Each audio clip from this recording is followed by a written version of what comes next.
Alright, so I don't want to ask you to redo it, but I think I need to ask you to redo it because nobody heard any of it, Rask. So, if you want I'm to up do the for it. recap, go for it. Let's do it. All right. So, we finally come to our first village in the overworld, Krudarch, a settlement in the swamp. We met an elderly woman who gave us some information about the town and the people here, and hinted at outsiders having a hard time here. Cal offered her some coin as a friendly gesture, and afterward we reunited with Milk, a kobold merchant that we had encountered down in a ruined stone city in the underworld, who was being mysteriously hostile to Cal all of a sudden. Well, a notice was put up on the local board by a woman. Some folks had been disappearing, and we agreed that we would keep it in mind. Even though we didn't have any leads right now, we could at least try to keep our eyes and ears out. And Grask shook her hand and thanked her for the info, and we wandered into the town's tavern, hoping to pick up on some new leads about this, while also unwinding and trying to enjoy some local fare and drink. This is all new to us, after all. And a barmaid offered some drink samples, but the patrons grew increasingly irritated by the presence of Rask and Cal over time, and before long, they started to include Starnberg in that enmity as well. And we were thrown out of the bar after a tense argument. Something wasn't adding up here. To our knowledge, we hadn't done anything, but we eventually started piecing things together. Starnberg had made physical contact with the barmaid. Cal and Rask had made physical contact with the two other women from earlier, and somehow they must have been marking us with some kind of supernatural force that made the people here hate us. We came to believe that they may be hags. So we followed the trail of the billboard woman outside the village to try to get some answers. But on the way, a group of angry boers ambushed us on the way. We prevailed, but we need to patch our wounds. Well, we were doing that anyways because we were sleeping. Well, in the morning, or at night, or after, either way, you do end up at full HP, at least in my book, from long resting. I love it. And there's no such thing as long resting. But anyway. It's just regular resting. As we get back into things here, you guys now, amongst your sort of torn up campsite, these many boars lie defeated, sort of laying on their side, slain by either flame or water or just a big stick. A little bit more elegant than that, but as you guys stand there on this hill, there's sort of a little bit more dry hill than the rest of the surroundings of the swamp here. Do you proceed with your night? Yeah. So we're just gonna roll the boards down the hill into the swamp, and then pick up the scraps of his sleeping bag and just get back to resting in them. Hey, what if we could eat those things? Why'd you push them down there? We should probably eat them. This swamp could use the nutrition. My belly could use the nutrition. Are you still hungry after dinner?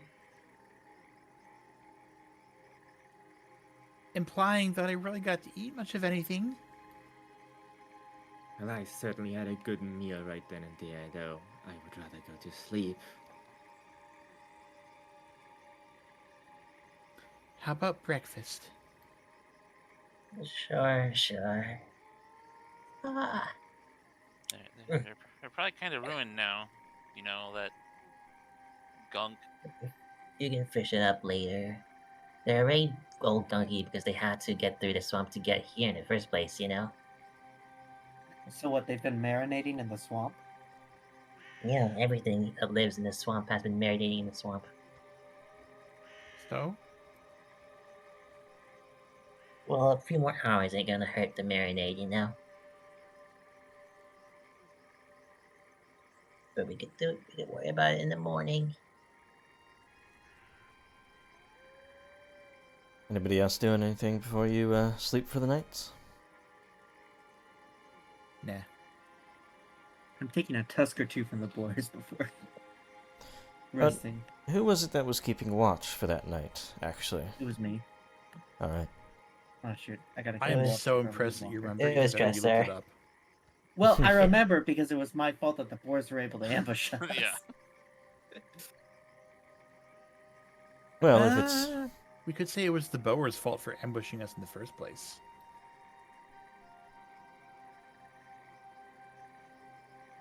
Could be. But... I assume you all had to rest, finally.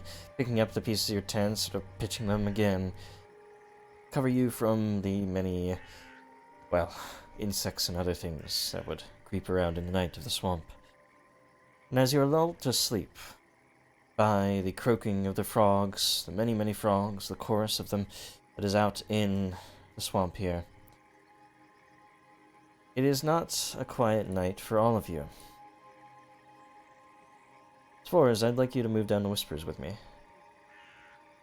Oh boy. Begins. Hello, Spores. So, as you were the most eager to take your rest, it seems that you are also the most, well, needing of that rest. You fall into a deep slumber, one in which doesn't feel like it's going to be interrupted. You feel so tired, so weak at the end of the day here that you, well, you can't imagine yourself being disturbed in the night, waking up to anything. But it's not something in the real world that disturbs you. Boy. As you are resting, sleeping in that black void, the sounds of the swamp sort of drift away. And replacing them is wind. Wind that sort of buffets the trees around you. You're not on that same hill that you were just resting upon. No, you're now deep within a pine forest, the trees all around stretching into the sky far above your head. As you try to look up and see the top of them, either they just create such a canopy to completely cover everything and you can't see to the top of them, or they truly just stretch on for eternity above you. It's certainly like home. Back in the highlands, amongst the trees. It isn't just like home, I'd imagine. Oh no. It is home. Back where you came from. The winds buffet the trees, and it is a blustery winter morning. The clan sent you out, as they often do, to forage for the breakfast. It's not the best job, not the easiest one, not the most fun either, and in fact you'd rather be doing a lot other things than be foraging for the clan. Somebody else could do it. Why do you have to do it? But yet, they think you're the one for the job every morning. But this morning, it's especially cold. Blustery. The winds are pounding against you. If only you could warm things up just a bit.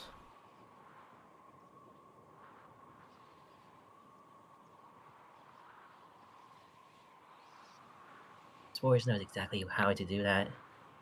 Just a little spark couldn't hurt. And you light one. Just as that spell, many druids begin their journey knowing. Produce flame. I think it's called a little bit different in PF2E at this point, but I think it's catch flame maybe? But you produce a ball of fire in your hand.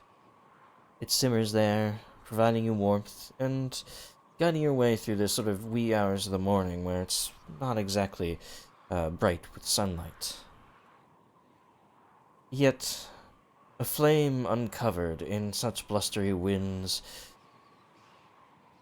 well, it quickly proves a little difficult for you to handle.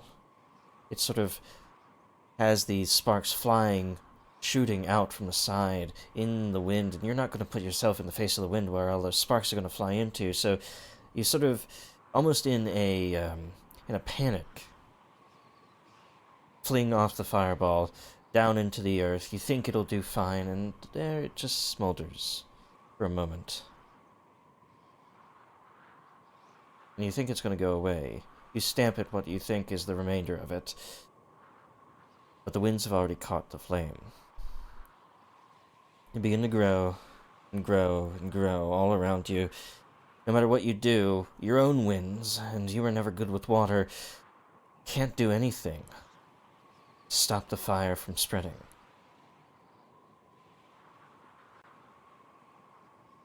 What is it you do at this point?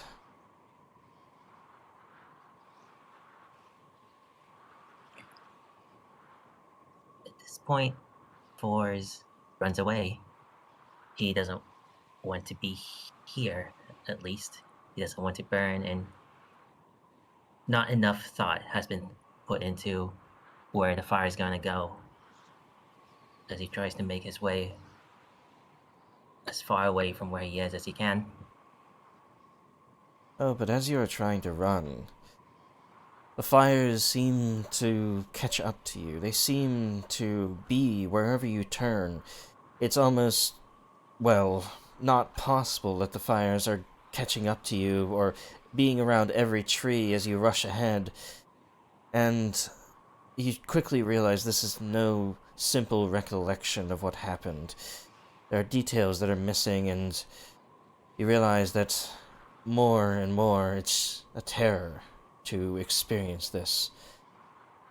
In fact, as you round one more tree, and all around you the embers rise, the trees burn, and you're engulfed by this wildfire, stumbling out from behind that tree, ablaze in the inferno, is a kobold.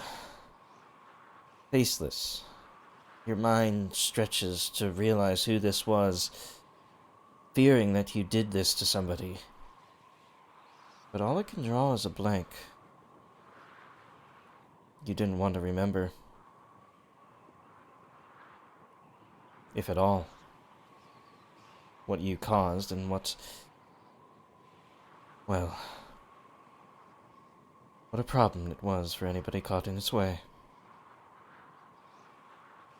And as you see their form just standing there, staring at you in the smoldering blaze, their face alight and unrecognizable, you quickly shoot up out of bed. Early in the morning, everybody else is already getting ready. I'm gonna move you back up. Oh, and I need a will save too, while you're at it. Oh boy.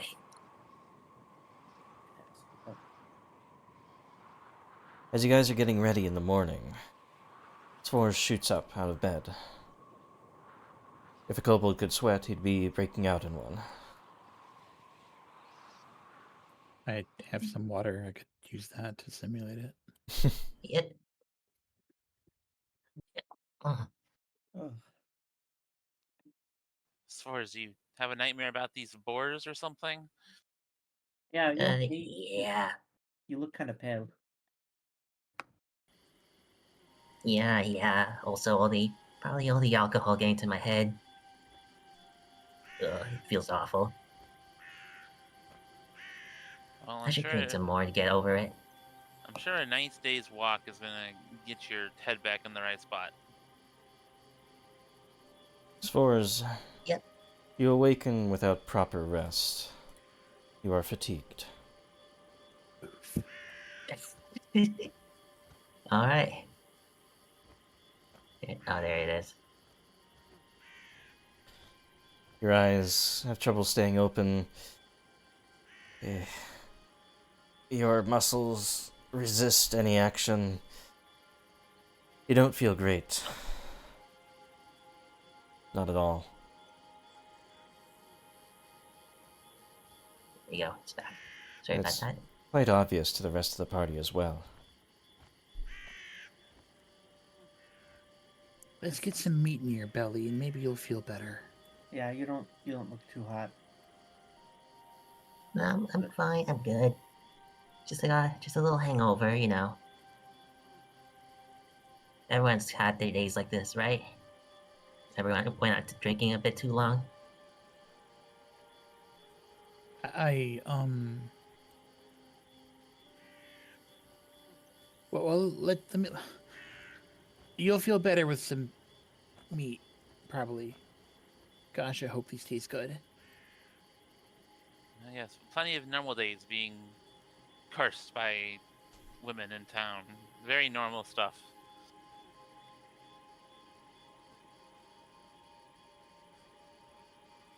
You guys prepare your morning meal and bandage up your wounds. Why don't we roll a survival check to see how good these boars are? Or one of them that Excellent. you salvaged. Oh boy, unseasoned fire. Meat over an open fire. My How bad could favorite. it be? Accidentally closed it. Hey, It's not bad. It's a little bit distinctly charred. average. You remember how, Maka liked her meat? Very, very charred, and yours is almost towards it. It's a little bit overcooked and a little bit too close to the fire, but, you know, some char is actually pretty good. At least it's tasty. Yeah, it's not bad. I, I mean, I could use some practice. I wish I Sternberg. had salt. Sternberg, though, is used to a little bit more rare meat. I was about to say. Yeah, I would rather have preferred this a bit more rare. I mean, we could probably make Think- more. There's Me three, too. There's 3 other boars down the hill. You could just go open them up and eat them.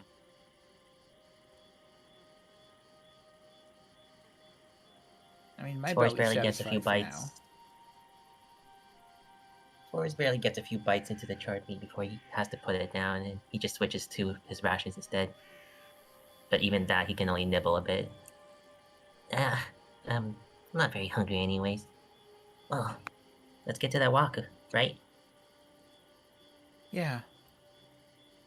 Yeah, I'm we should honestly continue. better with fish, but it was. I would do it again, just differently. I don't think you've ever seen these before today, right? I have not. Yeah, it's impressive, I think. Wait, are you not supposed to eat these?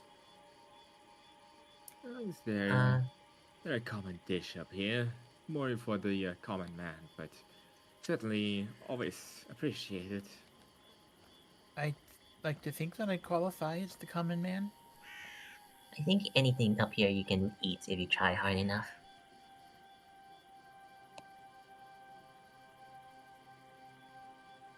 It's Well. really tough. There's some things that haven't looked very appetizing, I'll just say that.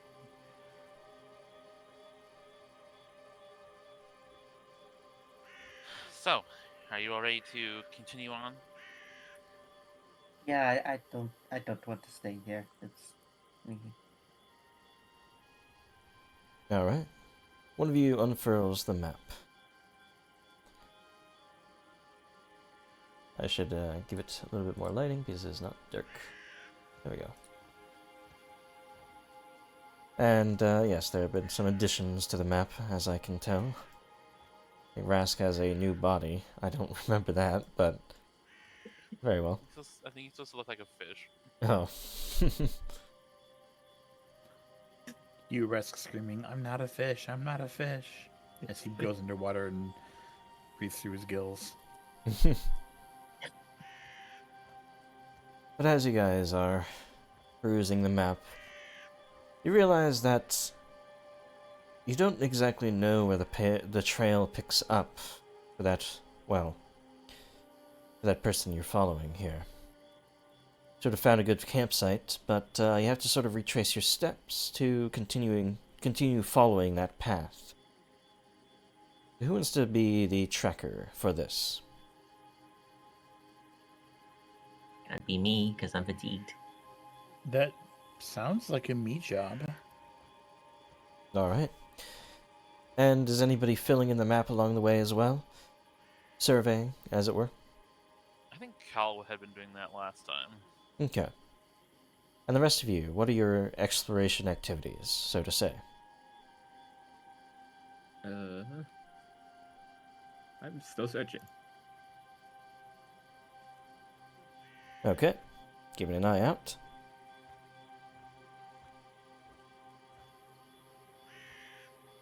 And as far as technically, it cannot do an exploration activity while fatigued, I believe. Nope, that's why So that I only couldn't be the one to leaves... track. Yeah, that only leaves Tresser then. Oh. What skill check is this? Survival? Oh, no, it's, what do you want to do for your exploration activity? Oh, what my exploration activity is. That's a good question. Said we could ask if we see anything unusual that we want to try and identify, right? Yes, investigate, essentially. Investigate. Yeah, I want to do that. Alright. So, I would like a survival check to track. See if you can pick up the trail once more. Yeah, this should be pretty easy.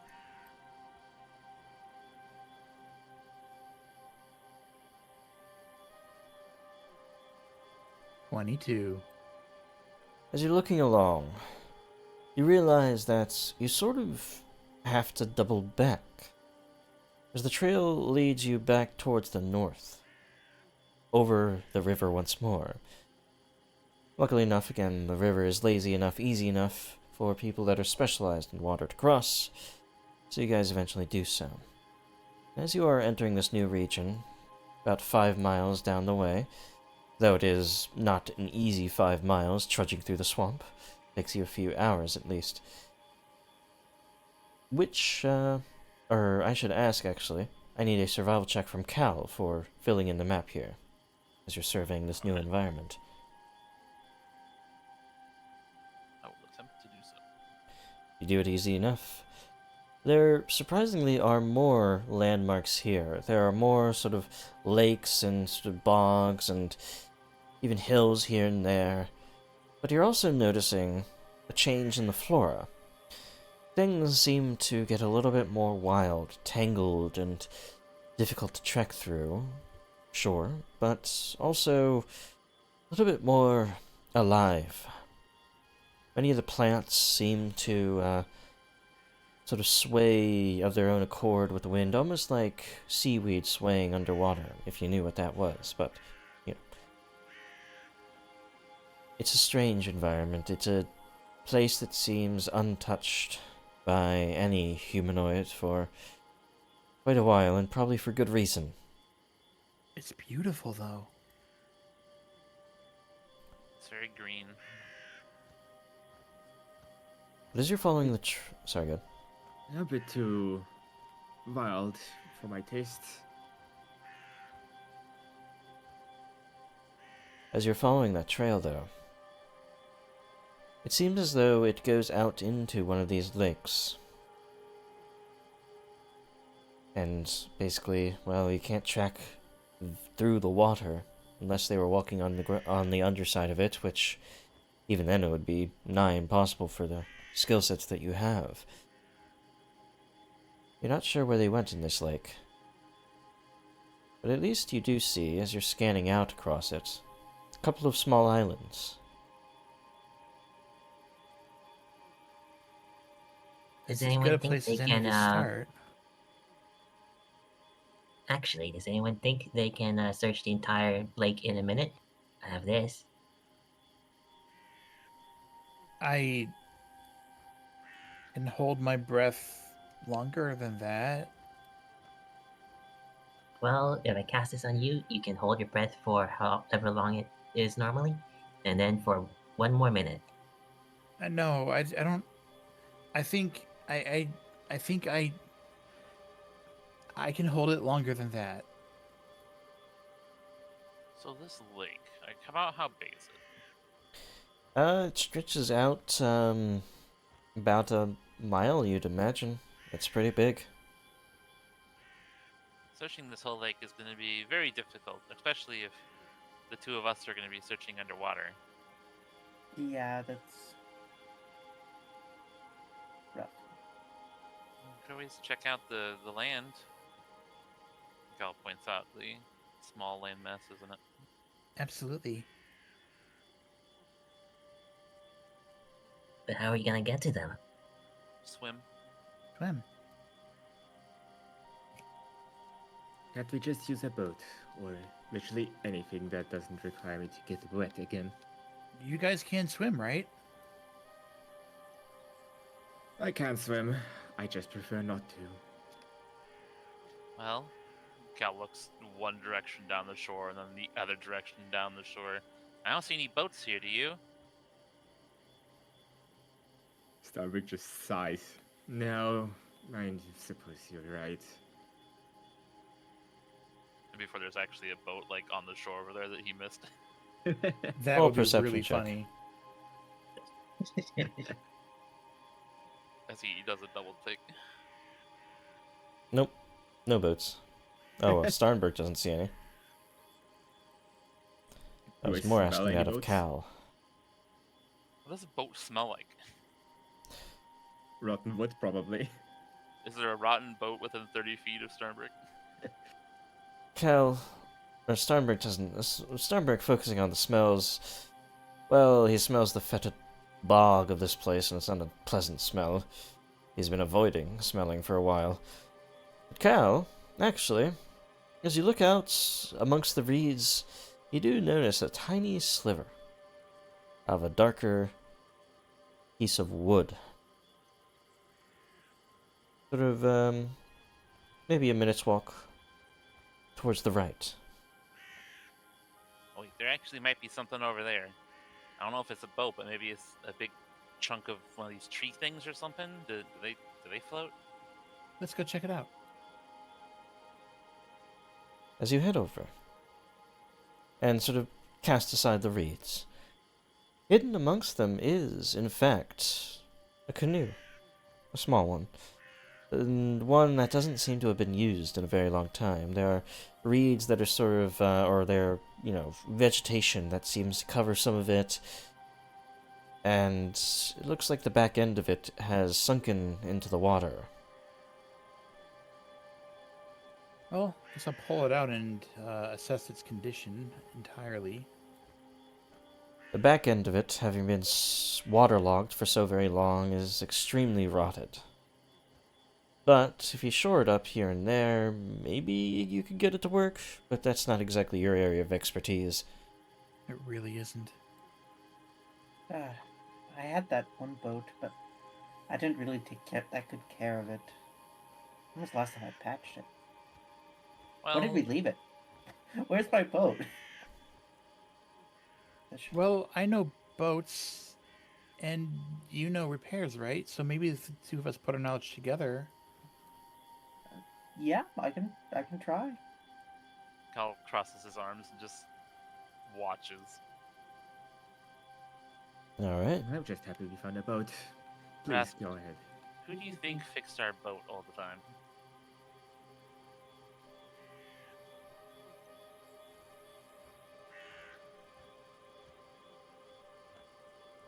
Well, A crafting check, I presume.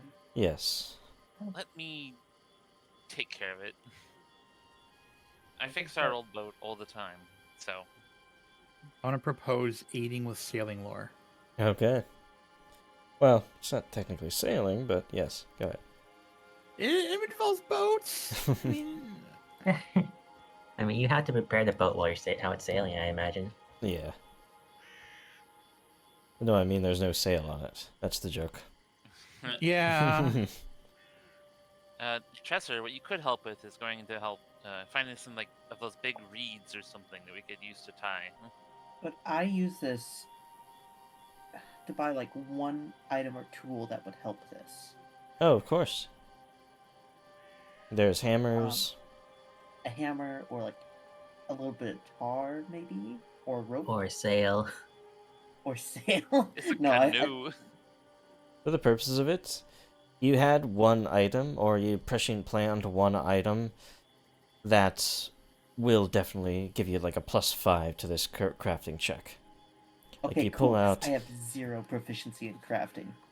You notice You that guys want- tar was extremely cheap in Crudark, so you bought up a bunch of it, thinking you How could sell much? it somewhere else. A bag full. I don't know how they sell No, I mean, tar. like, Oh, you cost mean the and cost? buying Like, it cost is like a silver piece. it. Okay. Moving to silver piece and making the aid check with +5. Sure. I'm gonna roll craft. Yes.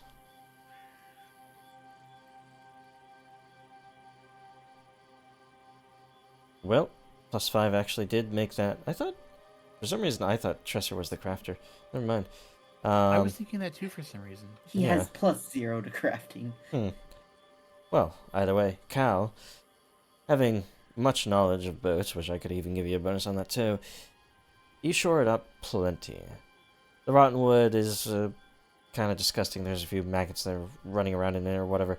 But you put some reeds over it, you cover up everything, and it's seaworthy, or rather, at least lake-worthy at this point. And the oars are still sitting inside, and they seem fine to use.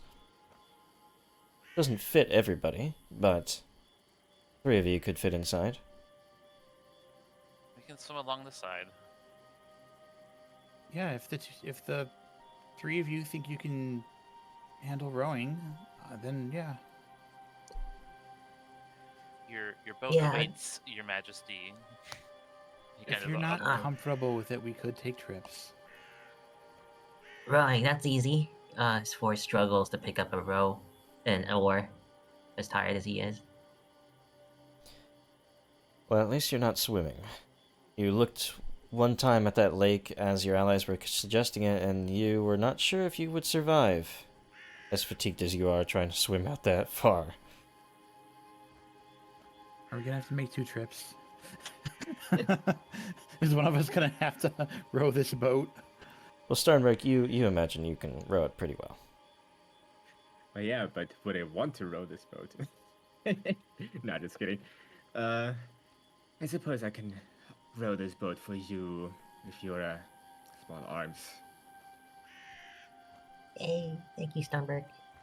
Spore gives him his legs a big hug. Stalberg just tenses up. Just don't tell anyone I did this for you.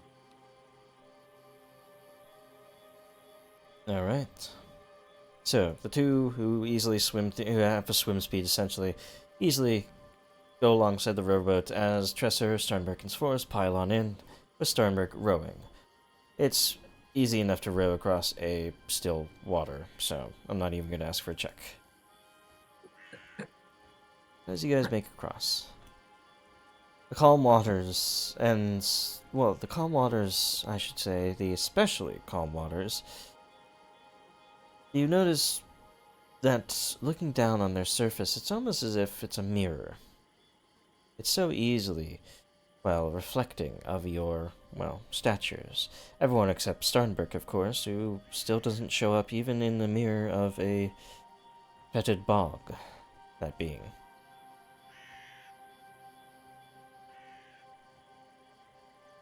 The sky seems just as brilliant below you as it does above, and for a moment it's like you are rowing across the sky itself. Clouds at either side, and, well, a calmness, a peacefulness arises in many of you.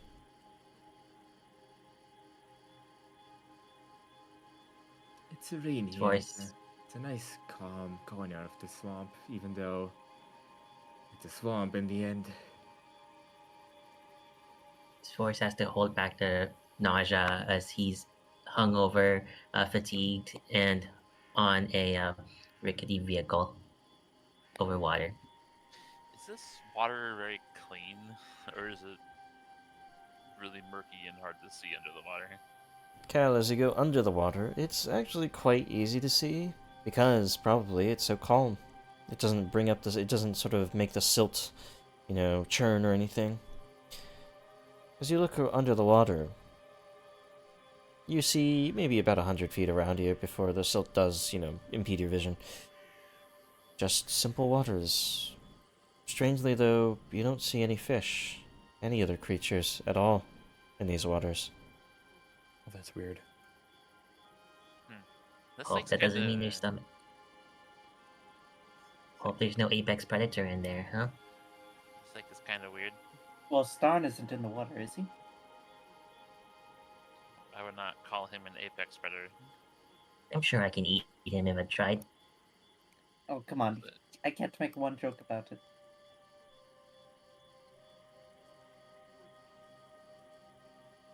Yeah, there's no fish in here. That's really kind of weird. Even back home, there was fish, even if they were diseased, cursed. Well, it's swamp water. It's pretty nasty. Maybe we just have a lot to learn. Are there fish up here on the surface? As you look to the surface, well, I mean, no. If there were, I meant like up here on the surface compared to underground. Oh. Sorry. you saw people fishing from Crudark. Oh yeah. It's been a long time. Okay. Yeah. Maybe just this little body of water has just been overfished. Just there's no more fish left, basically. Didn't you say this place was really wild though? That means no people come over here, right? Maybe no one comes over here because it was overfished, and it Overfished. became wild again, or something. I don't know. I should focus on rowing probably. Starting to wonder about the whole fish oddities thing, considering our mission. As you guys continue. Well- Sorry, good. What are the odds that there's a curse? Someone decided to put a curse on this random swamp lake. Well, somebody put a curse on us. Well, the odds of that were pretty high, I think. No, I don't think so.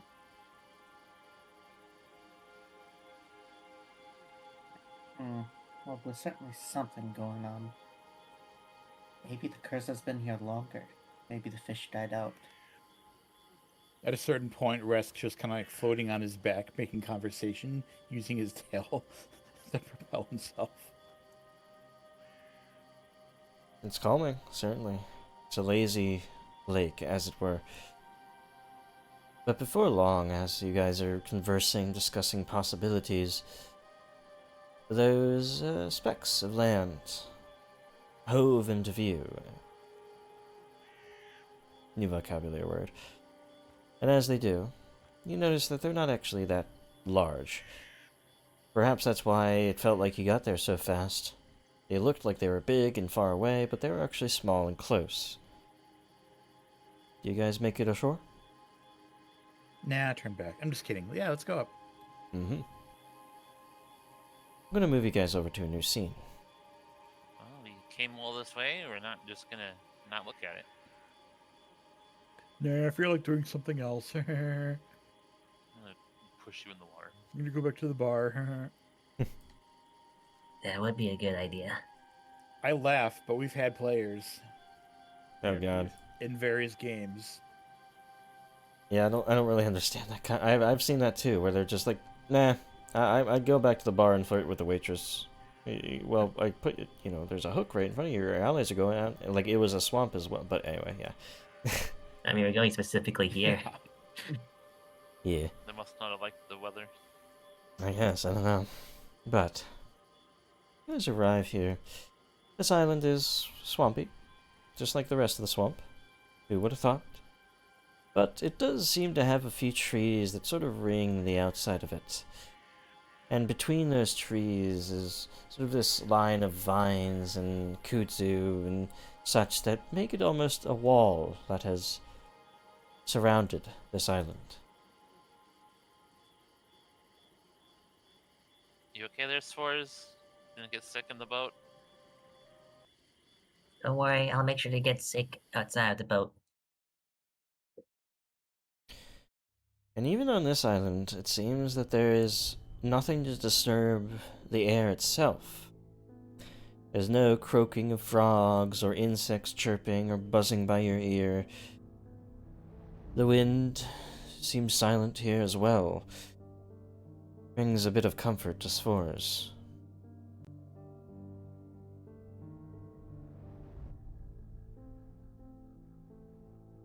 Well, let's check this out. Daylight's burning. I think I heard somebody in town say that. I could see myself living on an island like this. As you enter, sort of surrounded by this wall of trees and fauna, or flora, I should say,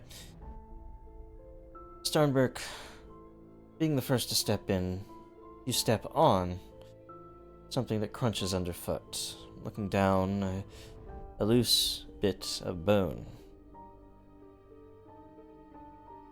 Oh. Well on guard. It seems like there's something lurking in this grove, place, whatever you want to call it. Something that's, not too kind to the living, I would imagine. Bones? Okay, when I said an island like this, maybe not quite like this. Now, dude notices Pure bones, maybe. more bones, yes. After Starnberg stepped on the first. Starberg. Hey, let me take a look at that. Swear tries to identify what kind of creature the bones belong to. Roll a nature check. I roll occultism on the bones to see what else I can learn. Sure thing. As far as you identify a few of them: squirrel, rabbit, fish bones, even here and there. But Tresser, there is no occult significance to these. They're strewn about the place, not in any particular pattern or order for any ritual or anything like that. Well, I don't see any kobold bones, so we should be okay. Yeah, if only like those all folk died here, then we're fine. I mean, Thornberg's pretty tough too, so he's fine. We're fine. You just said they were animal bones, right, Sforz? Maybe something just lives here. The shape of this clearing looks deliberate. What? Suspiciously arena-shaped clearing. Someone either planted them this way or cleared them this way, I think. I think this is just a den for some animal, which we should probably get through and away from before it comes back. That's also possible. I haven't been up here very long. Do we see any tracks of those anything? Roll a survival check. And as you're doing that, Starnberg, you walk up to this little pond here, this pool, and it looks so still, even more still than the lake ever was. There's a perfect reflection in it of the sky, but as you look down in it, you still can't see your own.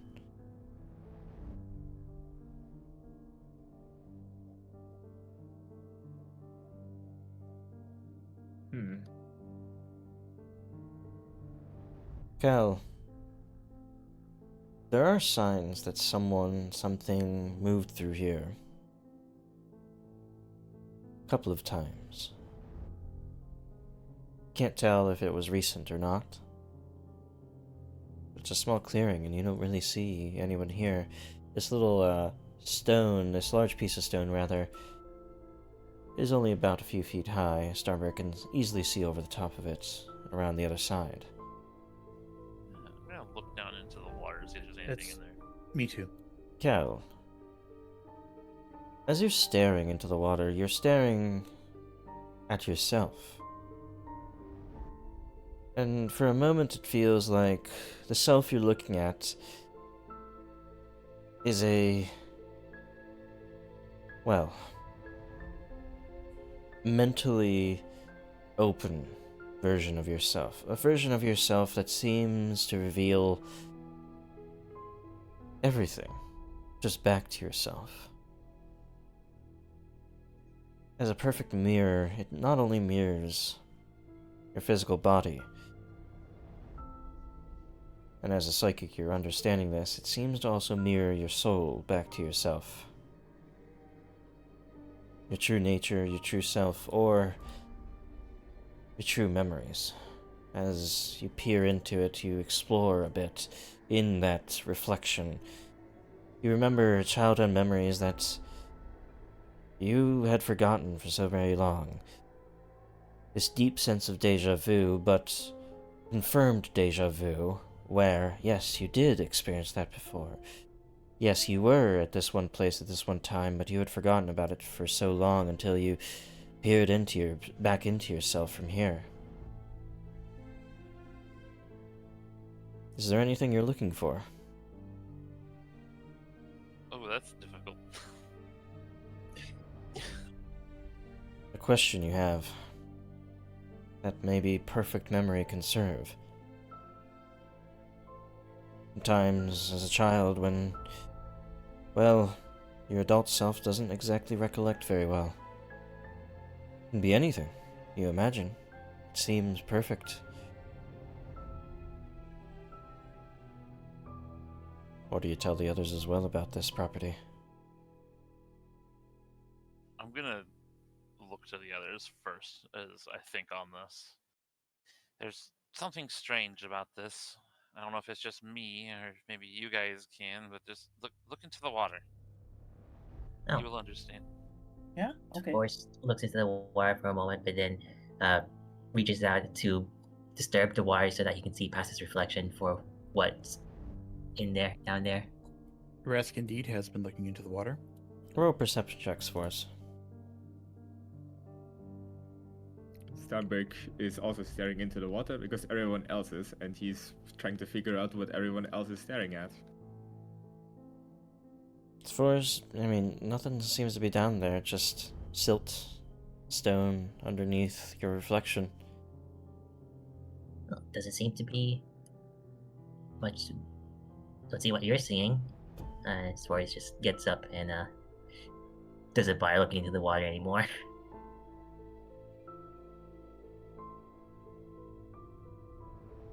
Starnberg, you as well. You're peering into it?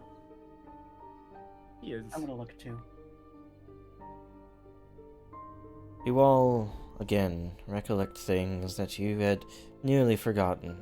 Things in much more detail than you would have on your own without this reflection pool. But if there's nothing you're seeking, it's just a party trick. It's just a novelty, really.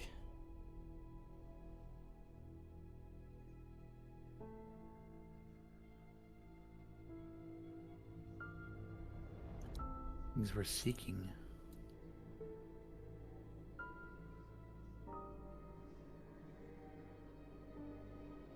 Whose memory would serve you most, yet... well, hasn't peered in.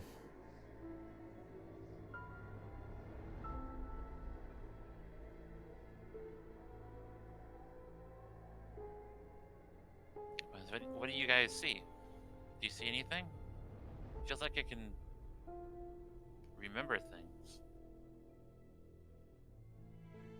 Yeah.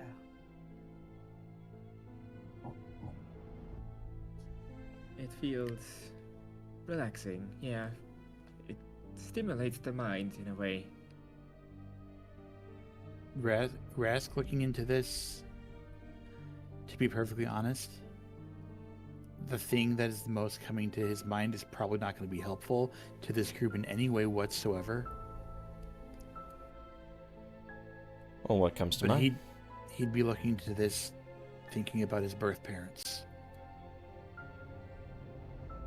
As you think to that, the first memory is the most unfortunate memory you have.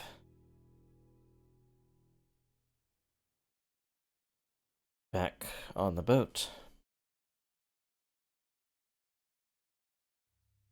For so long you hadn't really remembered their faces too well. You were young when it happened. But there is something else. You play through the whole memory, up until its worst point. And you look up. You remember looking up. As the rocks fell down, there was a light that shone through.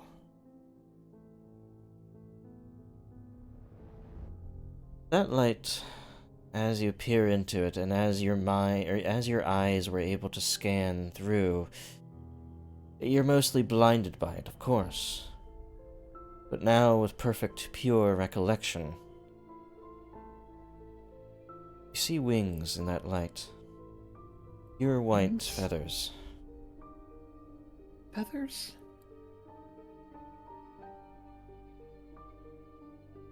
Before cowering away and escaping the memory once more as the rocks fell. Rask just kind of falls to his knees and starts crying.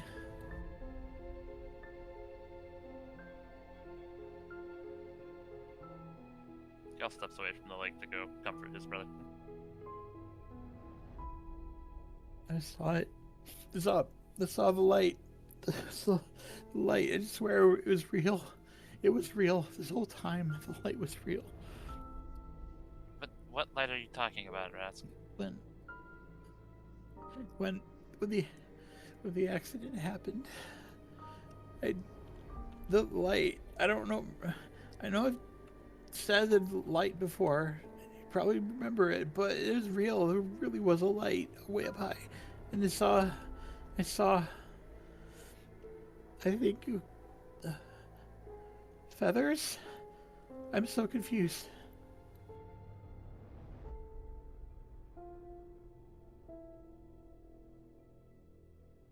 I saw my parents. As your tears fall, ripple across the water,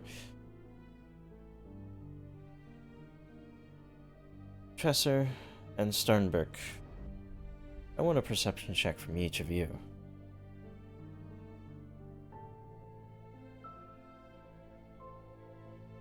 I have a bad feeling about that. I'm gonna.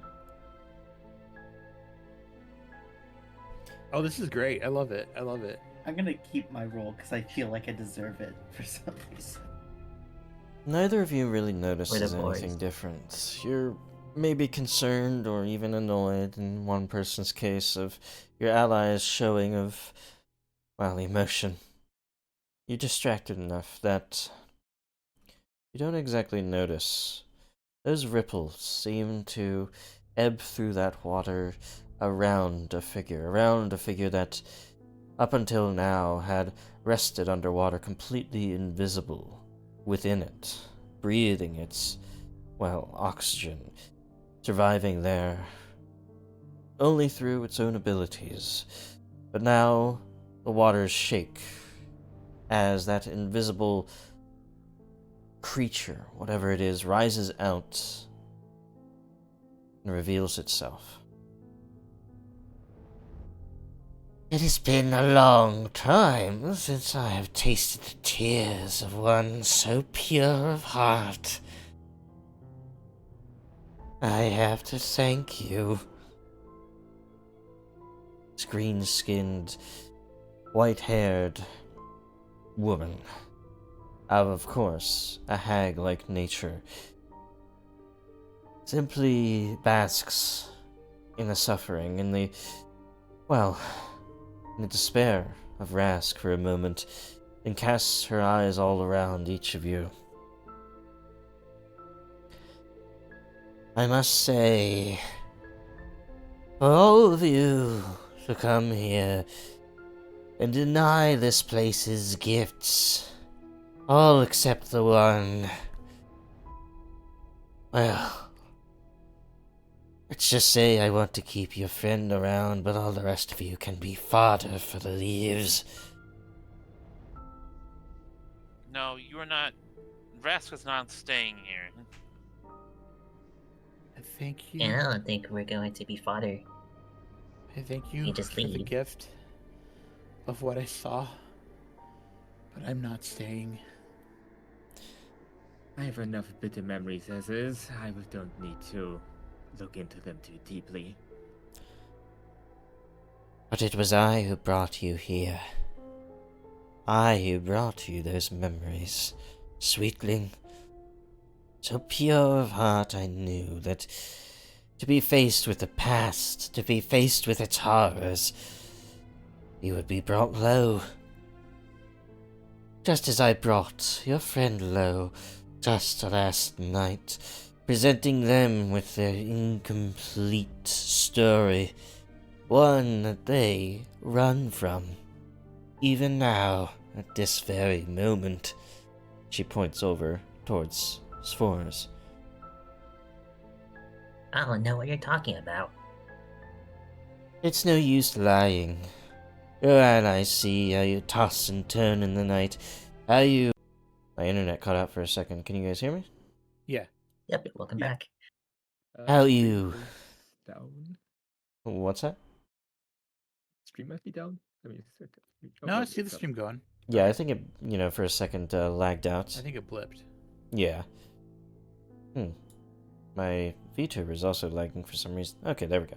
Yeah, little blip, little tiny internet outage, but... You can't fool your allies for long.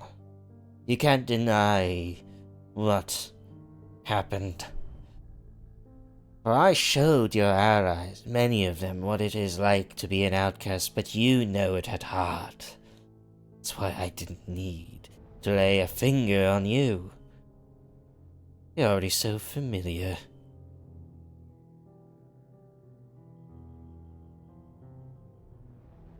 What are you playing at? Playing at. It's a good word for it. This is just a game to me. To me and my sisters. You are... Well...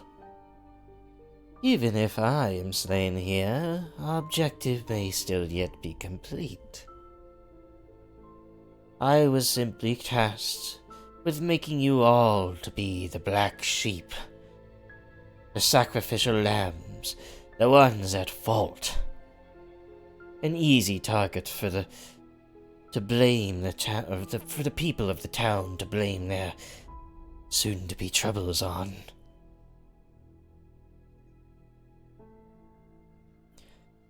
But I don't plan on dying. And I don't plan to divulge anything else to you. Those questions are better answered in your own heads. Or maybe I'll scoop out your heads and use them as chalice. That sounds nice. As all around you. My past may have brought me tragedy, but it also brought me strength.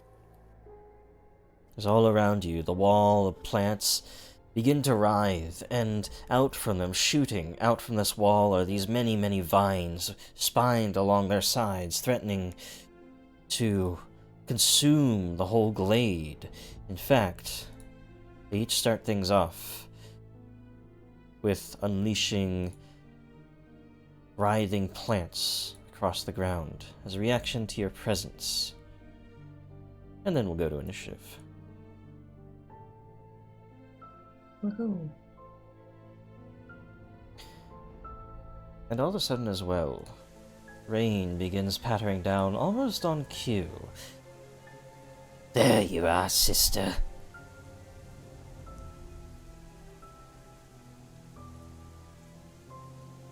Just taking your sweet time. Let me change the music.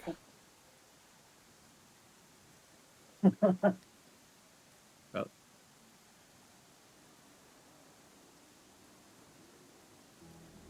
turns out not being distracted by memories is making me very ready to fight. Yes. Seems so.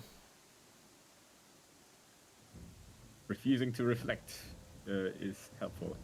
Remember that, kids. How can you reflect with no reflection? I remembered how to roll. Sternberg, you've already had enough of this conversation, and she's still babbling on about something about her sister, but your rage fuels you into a roar as you start things off first. What do you do? You're talking a bit too much for my taste. All about the suffering and such. How about we lay you low so you can, well, maybe tell us a little bit before we land the final blow. And, he's gonna walk up. And, he's gonna... Excuse me, left. figure out how to play a character again. He's gonna strike. Actually, before you start, I need a reflex save from you, as the whole arena, basically, is filled with these writhing, grasping pieces of foliage. At the start of your turn, I do need a reflex save. As long as it is not too bad, which it is not, you're only penalized 10 movement speed, so you can get up to her. Otherwise, you might have been immobilized, pulling away Do from you those roll vines. multiple times for multiple overlapping auras? No. At least not in my book for these. Alrighty. As mentioned, I shall strike. Alright.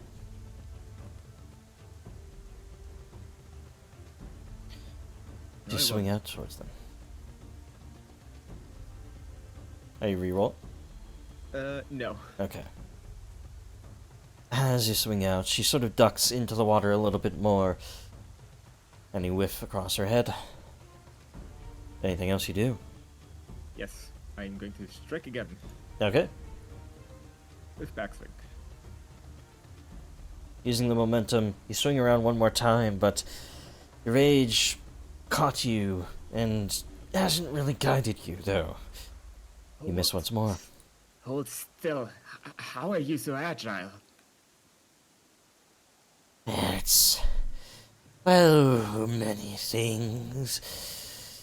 The tears of your friend, the wailing of a baby in their crib. Anything to destroy the beautiful things in life. It invigorates me and grants me such strength. Let me show you what it can do. As she raises both her hands, again, the vines and weeds of this place sort of shoot up into the air, and another wall, this one thorny in nature, stretches across the battlefield here. And I'm going to be a little bit creative with the sizing of this. It is going to cut things... actually, I'm going to make it easy. It's going to cut things right there. And let's see. You must create a wall. The wall stands vertically if you wish. Everything on each side of the wall has covered it. Free. Okay. Everything on each side of the wall. For every move action a creature uses to enter at least one of the wall spaces, a creature...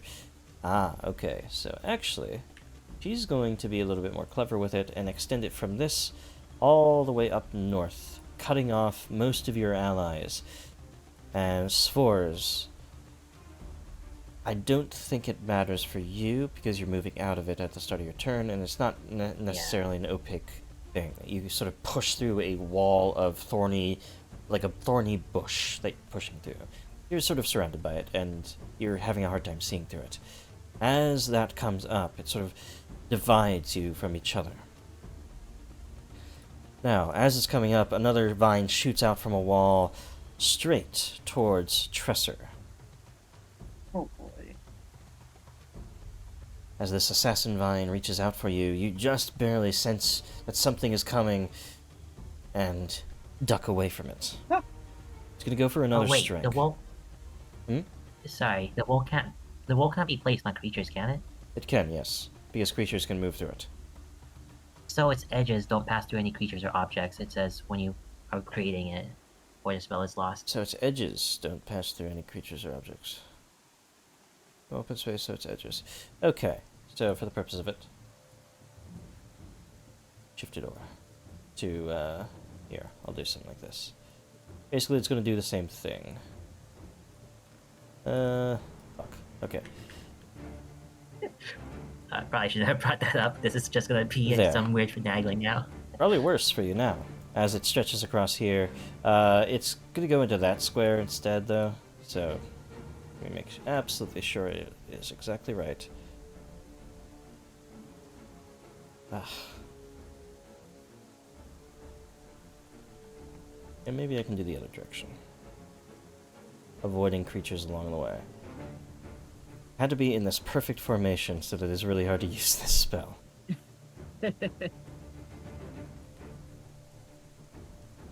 Alright, let me try this way. Alright, that works.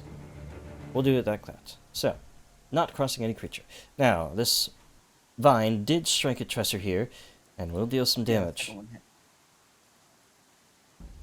For 9 damage to you, Tresser, and as it sort of whacks into you, it sort of, well, attempts to grab a hold. Go for a grapple check. Oh boy. Which it will do. You are grabbed by the assassin vine and held firm for the moment. Cal, as those many sort of foliages continue to squirm underneath you, I need a reflex save. Okay. You're easily pushing through. No speed penalty. And Cal's not in a great position with this big wall sprouting up behind him. So he's going to turn to his only option, this plant next to him. Mm-hmm. He's going to focus on his hand as an extremely hot sphere of fire appears in it before he plunges it straight into the writhing tendrils. Okay. Oh, wait, don't do that. Too late. And I'm using amped ignition. Alright.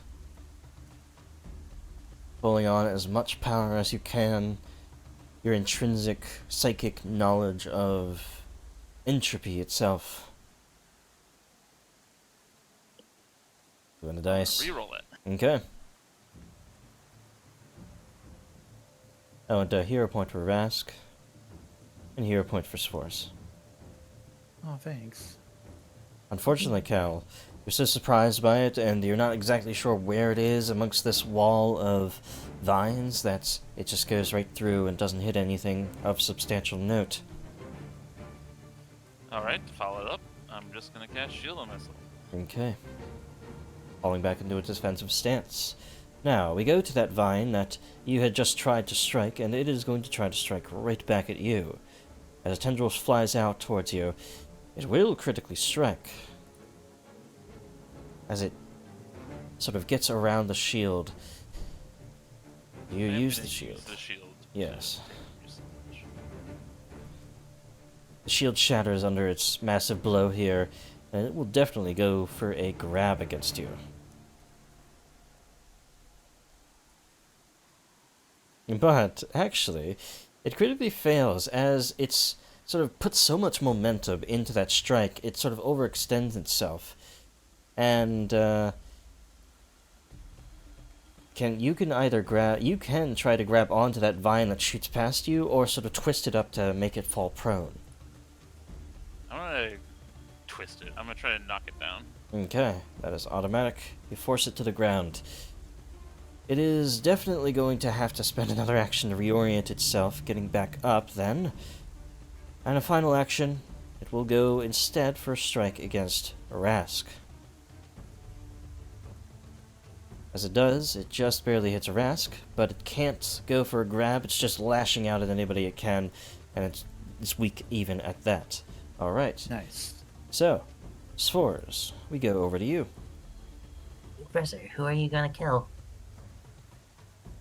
You asked the... Well, I was gonna go after the hag, but these vines are annoying. Well, I know at least Stormberg is gonna go after the hag. Swartz is going to cast Albatross Curse on the hag. Alright, curse the cursor. Remember, no save yet. No It just save, goes yes. on her. It is until they attempt to strike someone. It's until they attempt to get rid of it Oh, by you're... striking the bird. So all of you have the bonus, yes. Yes. Swartz Well, as creates long that as- little wisp-like construct of mist and lightning Mhm. that takes the form of an albatross, and it's now looping around the hag's face. As you guys easily And then see here Swartz- through the thorns and all that? Yes. Yeah. And then Swartz is going to raise a shield. Okay, shield goes up. Tresser. And that's all his actions. Alright. Do I need to make a reflex save against the vines, or does it not matter since I'm grappled? It's might matter for the rest of your turn if you escape as your first action to have some movement Should have penalties, done but that, you are actually. perfectly fine. And as far as you are perfectly fine as well. Avoiding the vines that spread around on the floor. Cool. That was my save for the vines, and I assume I do fine because so far it's Yeah. fine. Alrighty. First action, I'm going to try to get out. It's unarmed attack or athletics, right? Unarmed attack, athletics, or acrobatics. So if you're not trained in acrobatics or athletics, it's usually best to do unarmed attack modifier. Alright. Oh, come on. That's your 1. As you're pushing against it, trying to use your raw strength, you actually just make it worse for yourself. You sort of get yourself tangled up even more. You cannot escape any further this turn if you accept that natural 1. It's bad. I'm gonna hero point it. Okay. That is better, because at least you are not prevented from trying to escape again. Only regular failure. Okay, should I get esoteric lore on the hag or the vine that's about to go? I'm thinking the hag, because if we take her down, I presume these vines will stop. Or at least they'll be less of a threat. Yeah, I'm going to do exploit vulnerability on the hag. Okay. Oh, I need to do the other thing. Yeah.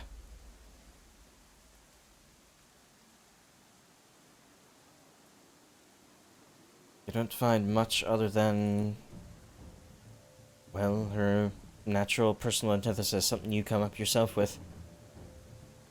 For my last action, I'm going to try one more time to get out. Okay.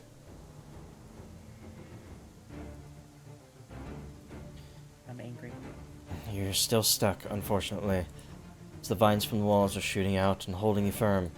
This one here is going to go for Sternberg. Well, once again, it's rolling a natural 1 there. Alright. Okay, so that's how it works. It's going to go for another strike. This time, it does succeed. Lashes into Sternberg's back, dealing a good amount of damage, and is going to try to grab hold. And it, I believe, against your Fortitude DC, does. That's a crit, even. No, it isn't. A crit. It's your Fortitude DC. Your Fortitude No, is wait, it's 21. Yeah, excuse me, I'm stupid. Yeah. Mhm. It's a 13 Fortitude Barbarian. That's going to be its turn, though. As it failed the first strike, can only get a constriction on. Rask, as you see many of your allies getting wound up, what do you do? From the other side of the thorns. I roll a reflex save. Yes, first. Cool. Avoiding the tripping vines. I just saw this thing hurt my brother and then lash out at me. Putting aside all reason for the moment, I let out a primal scream of just rage and fury. Alright. Collecting ambient water from the surrounding rain, gathering it into a powerful force, and I start like converting it into blades in my hands and lash out at the plant thing. So first I have to put up the weapon infusion to do this. Slash. Okay, so the first strike is a one action strike. Mm-hmm. Collecting the rain and water into a razor thin, or a razor sharp, rather, slicer of some sort. I believe I'm hardening it into ice as I do this, but the primary is going to be slashing for this. Here we go. I think I have it ready. One action, agile. As you make this quick makeshift machete, it easily cleaves into this assassin vine, so much so that it seems to be more effective than normal. And after the first blade, with my other hand, since I'm grasping two of these, I whirl around for an extra strong strike, putting all my weight into this one. All right. Running around like a dervish in the rain. 12 will succeed. Love it. The rains and the waters granting you so much strength. The force of the blow definitely will give this thing some pause and give it something to worry about in the future. Anything else? Yes, as part of that impulse, I want to pull it. Can I pull it 5 feet north? If it, I don't know if there's enough room or not. you can move one creature to... Yes, you can move it 5 feet north. It sort of can be in the wall, because it is part of the wall, essentially. It's really hard to see. I don't know if that gives an opening or not for Cal, but it's closer. There is a massive tree right in that square. There is a massive tree. Yes. Okay, I couldn't see it where it was. Yeah. It was worth a try. I don't think there's any reason to say don't do it. Yeah. Alright. As it pulls north, we go back to Starnberg. A little bit wrapped up, but it's not really bothering you all that much. Roll your reflex save real quick for the vines on the floor. Oh, of course. They even go into the water a little bit and try to trip you up as you're stepping around in it. 11 on this grasping foliage is not a critical failure. You're just penalized on speed, if that would matter on your turn. Alright. Excuse me while I remember how everything works. I can still attack while I'm mobilized, right? Yes, absolutely. Alrighty. In that case, I will continue angrily beating on his hag.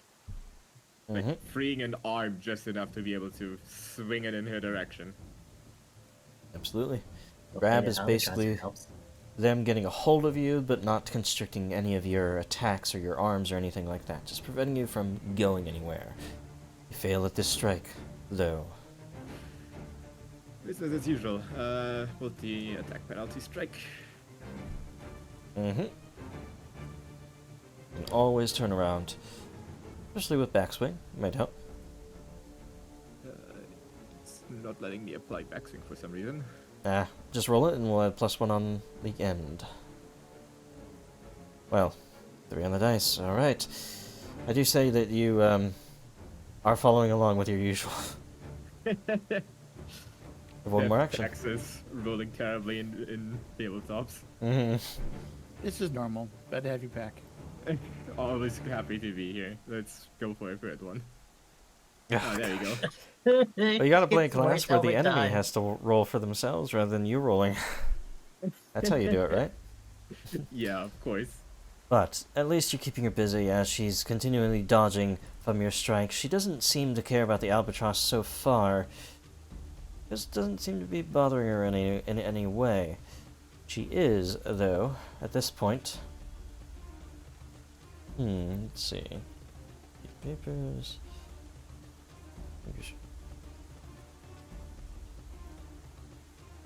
She is going to swipe out at you, Starnberg, with these wicked, curved, bony claws.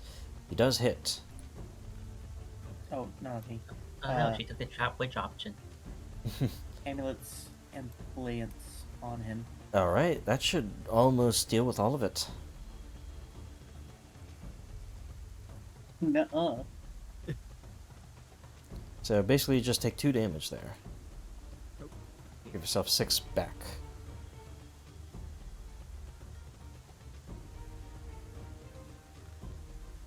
Wait, that's wrong. No, you You'll- dealt yourself 6 damage. You'll have to Yeah. you'll do that champion's resistance thing or whatever. Yeah, we well, had. yeah, I think that's only for himself. Yeah, I'll figure something out with that for the future. Yeah, the current macro I have only applies it to myself. But as she swipes into you, it's still enough to claw in just enough for this enfeebling sort of sickness, something that's these humors that are entering your body. I need a fortitude save.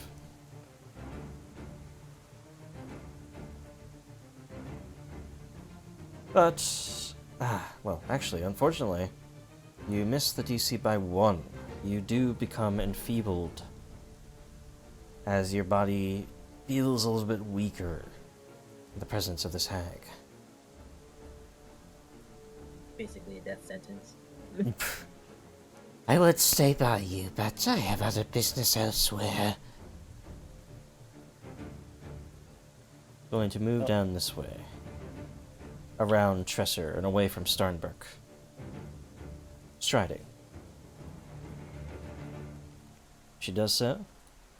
He rushes to Tresser and goes for a strike. 3 on the dice, though. This doesn't get mapped, so she actually does miss this strike. That'll be her turn. However, this Assassin Vine that is attacking Tresser, it's going to first just automatically continue the grab, as per the grab action. I do believe you can just... instead use grab and choose one creature it's grabbing to restrain that has grab to automatically extend it. Okay, so they don't have to roll again if they have the grab ability. So, hold on to Tresser. They go for spores now. Spores 18 on the dice. Even while you are holding your shield up, you're too fatigued to avoid this. And it is a nasty strike, too. Purple. Take 28 points of damage. As it lashes out at you, it will also attempt to grab a hold of you as well, with its other viney appendage. Athletics. Alright. Rolling really well. Natural 20. That does mean you are restrained and can do nothing until you escape from the clutches of this vine. Horrible. It'll be its turn, however, as it gets a hold of both Tresser and Spores, with the witch, the hag, right there. Cal, your turn. The vine next to you is quite injured. I can see through this wall, or can I not see through the wall? So, I think they are obscured. Let me check here. It's regular cover, I believe, which is like... Yep, they have cover. So, if you're trying to attack across the wall, it's +2. But if you're trying to, like, aid an ally or something, it's not +2. It's just... it's just normal. There's no, concealment or anything. Does Rask have the lava thing in his hand? Were you the last one to use it? You have it still. Yep. I definitely don't have it in my hand. Could I take it from him? Yeah, if it's on their belts, which I believe it would be. It would be. Yeah. I would say All one right, action to swipe it off the belt. I'm gonna take it, Do it. and I'm gonna throw it. Okay. I'm gonna be throwing it through the wall. Mm-hmm. See an Posted opening. in chat, Chris? Yeah. You're right up against it. You can probably like poke your hand through and toss it. It is as a 20-foot burst. As fireball. Trying to get the 20-foot burst out. You can just use the measurement controls, top left, for circle template, and drag out a 20.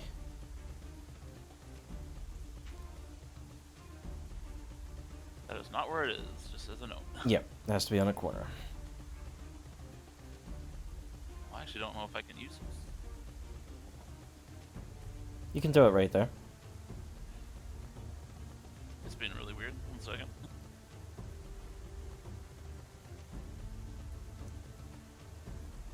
Right here, right? there. Yeah. Alright. Which will actually avoid all your allies, though it will explode the other side of the pulp arena here. And in fact, I will say, as you're throwing out this eternal eruption, this explosive sort of explosion of magma that was frozen in time and now is unleashed, it will burn up all of the vines on the floor over here as well. But let's see some reflex saves on these guys. Well, natural 20 on the hag, natural 1 on one of the vines, and a failure on the other vine. Hey, it's better than nothing. Absolutely. And pretty good roll as well, actually. About even. So the one in the north here, it takes double damage, and even more because of a weakness to fire, of course, being a plant. The other one also taking a lot of damage from that, so everything but the hag has taken some damage, a lot of damage, in fact, at this point. Start focusing on ads rather than the main enemy. We've been focusing on the main enemy. I thought that would do more. You've got this, guys. I believe in you. That's all 3 of my actions. Yep, let me just put this here so you guys know that. Can you guys see this like little black outlined thing? Yeah. Yeah. So that charred looking thing is where the writhing vines aren't on the floor anymore. All right. Oh, and reflex save cow. Yep. I don't think this would really affect anything with that turn, but that's... Your writhing vines lasting more than a round? So yeah, the grasping foliage on the ground. It's forever. Within a turn. To writhe for. Oh, actually no. Well, actually, they can use that reaction every single turn, because they're detecting a creature every single turn. Yeah. Detected. Refresh it. Yeah. Yeah. Just something they can There's also no do to limit. assassinate to start a fight. But yes, all right. Surely there's. Well, hey, that means that they're not using any of the other reactions, which they surely have. Certainly do not. Not really. They might. They go for Rask. They fail as you cut away at the vine as it streams past you. Cal, you turn around expecting another strike at you as this one has already done. It fails. It goes back to Rask, desperately trying to hit them. You both are holding your own against that one on the left there. It does nothing. Spores, unfortunately, you are restrained. You can do nothing unless you escape. Indeed. And also, he's restrained by vines that are on fire. Horrible. Mhm. Hmm. There's like Siri. Anyway. I have no idea which is my highest roll for this. Oh, good grief. I'm pretty sure I had a feat for getting out. It was athletics or acrobatics for escaping. Acrobatics, athletics, or unarmed attack modifier, whichever is higher. Acrobatics, of course, can be yours. Gotcha. I'll use acrobatics Mhm. to escape. 12 on the dice, total of 23 is definitely enough to get yourself absolutely free of the vine, just squeezing out. Wonderful. From there, Four is going to try to help things swing towards our side by casting a Tempest Surge on the hag, trying to electrocute her point blank. Okay. So the hag realizes that you're taking some of the storm above and collecting its energy towards her. She tries to get out of the way and is able to, and she also seems to abate a little bit of that magical energy naturally. But even half of this is not bad at all. 10 damage to her. I was hoping for the failure so that Tresser could have an easier time hitting her, but that's fine. Swears is out of I action. appreciate it. Alright. Tresser, you're still grabbed. Alrighty. First attack, Should I'm do gonna this try as- exploit later. vulnerability again. Okay. More information would be good. I'm not finding any more, unfortunately. Alrighty. Next, strike with a tricky pick. Okay. That definitely hits, though. Just smack into them. Oh, Albatross Curse. Awesome. Mm-hmm. It's helping out. She has ignored it for so far. Only dealing 6 there, though. A little bit more because of the thaumaturge things. Awesome. Oh yeah, the vulnerability is probably going to be something like Wrinkle Cream. Mm-hmm. For my last action, Rude. I am going to try to break out of these vines. Don't try to take away my wrinkles. I don't want to be beautiful. I want to destroy everything that is beautiful. Well, She swats away your second attack. okay, so that's not getting me out. I Well, think that's my you turn should then. destroy yourself I did 10 damage. now. Chesser, are you trying to moisturize the hag over there? I don't know how I can answer that and still come out on top, so... She emerged from a pond. I think she's plenty moisturized already. This assassin vine strikes out at Starnberg after doing the usual grab re-up that I can do for free once it has you grabbed. And it will hit. Another vine sort of lashing out after the other one is already around you for 11 damage. And then it is going to constrict. I need a fortitude save. Doesn't seem like a lot of damage, but it's actually really good because they don't have to use a map for it. But it's not so good on a barbarian, but you still take half damage, which is the other good thing. Squeezing you. It's very mean. Yes. Yeah, it's a learning experience for any up-and-coming DMs out there who want to know why there's constrict that when there's better options. Or when it seems like there's better options. Ask, your turn. All right. There we go. Got my window back open. Okay. Still just kind of like focused on my newfound hatred of this plant thing. I will just keep up that assault. All right. So you got agile in there. Good, good, good. I have to like double check my actions every time.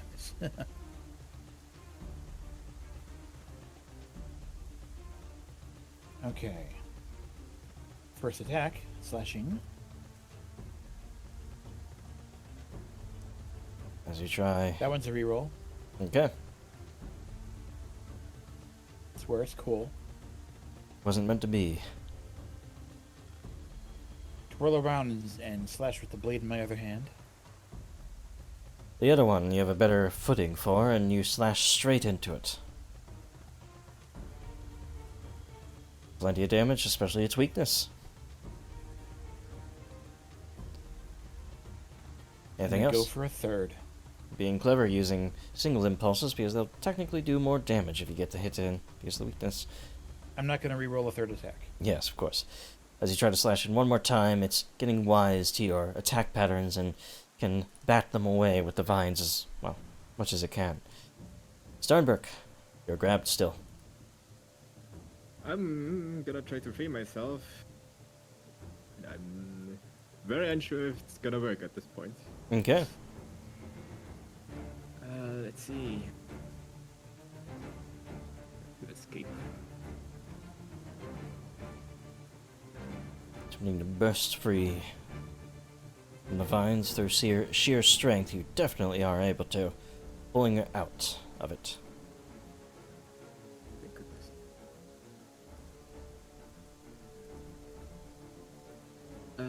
Do roll me a reflex save, however, as in that spot the vines are still writhing on the ground. Oh yeah, this is about to start. You're only slowed down, so if that's all you're going, you're good. Yep. And final action, I am once again gonna try and actually land a hit. Let's see. Okay. Remember map 5 because escape is an attack trait. Right. Does that get backswing? No. Because I think it does require using the same weapon that gave you backswing in the first place. That definitely hits. Even with your enfeeblement, everything works out. He doesn't expect you coming up from behind there as you bash into her and even pull at some of her hag's blood. And hag's blood, as you know, is brimming with occult energies. Their creatures form and focus towards the occult. But I think that'll be your turn. Yes. I'm The gonna hag. savor this taste. It doesn't look like it would taste good. Saving my blood. Is I who will be saving yours. If even there is anything to give.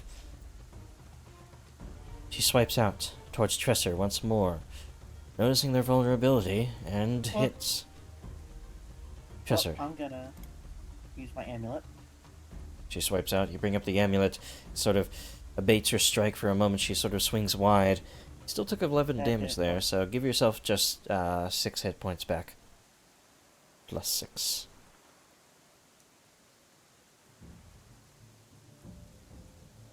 And roll me a fortitude save as her swipe comes in, those humors, those occult sort of weakening feelings begin to hit you. You're enfeebled 1. But you can't have all the fun. She swipes out towards Spores. 6 will just barely hit again because you're so enfeebled. Or fatigued, rather. That's a weak Awful. strike. 8 damage to you. I need a fortitude save as well. That's not looking good. You actually push through, surprisingly enough. You're not enfeebled. You're already so weak, you can't imagine you get any more weak. Or want to be any more weak, for that matter. She then, I'd be more weak if I wanted to. She then takes a step over here, trying to get out of reach of Tresser, knowing that the vine will back her up, which it's going to try to do. Starnberg. Oops, and it also takes some damage for the bleed.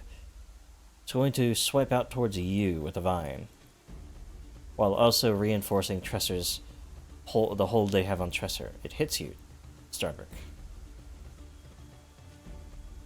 12 damage. And we'll try to get a hold of you as well.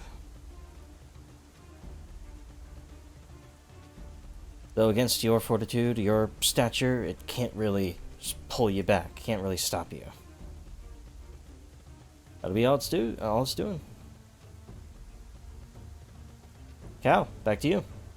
Alright. Well, I'm gonna try to get rid of this plant next to Rask. Alrighty.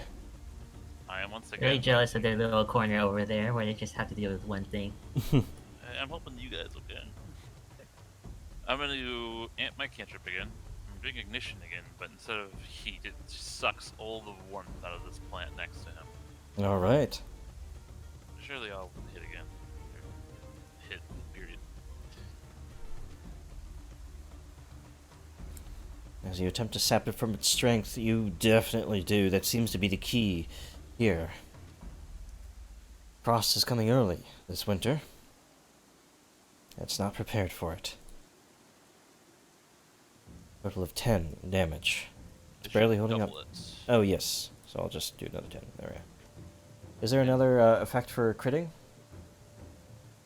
1d4 persistent On damage. Ignite, it should take persistent. It Is that didn't. not automated in there? It wouldn't be automated probably for the amp because it's a corner, like, you know, it's an unexpected thing. But I'll put it on 1d4. It should be 2d4 because amp height Aha. increases it as well. All right. As the ice clings to it. Anything else you do? It's, Rask and Cal take 2 splash cold damage. Oh yes.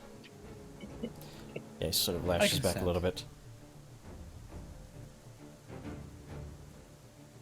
And my last remaining action, I am going to cast Guidance on Spores. Okay. For what? I don't know. What if you have to make a roll or something? I'm gonna put it on Tresser instead. Okay. Oh, thanks. Quickly imbibing Tresser's mind with a little bit of guidance. You can do it, Tresser. I believe in you. That's my turn. Thanks. Alright, now the vine right next to you is going to lash out once more, especially at the one who's been the greatest threat, recently at least. Cal, though, you expect ducking underneath.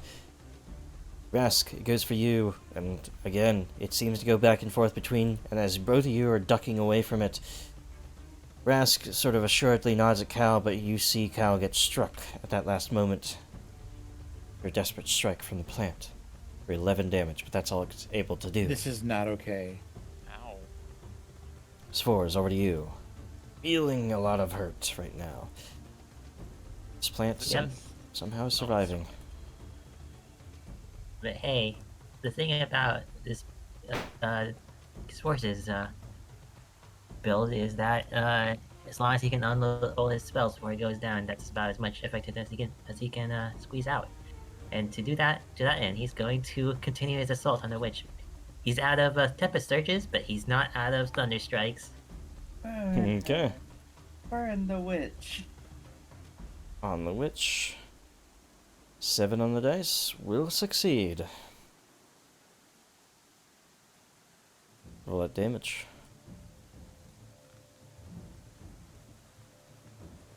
And that's a lot of damage there. Taking half of it's still a lot for the hag. From there, Spore is going to raise a shield again. Okay. It's just staying And also firm. roll reflex. Should be on the start of your turn, but it didn't really matter because you Yeah. didn't move, so. It's because I keep forgetting. Yeah. Trezor, I do need a reflex Alrighty. save at the start of your turn because you're still in the area where the vines have been writhing. You're totally fine. But you're still grabbed. Oh, cool. I could use that on my next roll, please, game. Make sure I to use want the out of guidance. these. I want out of these vines.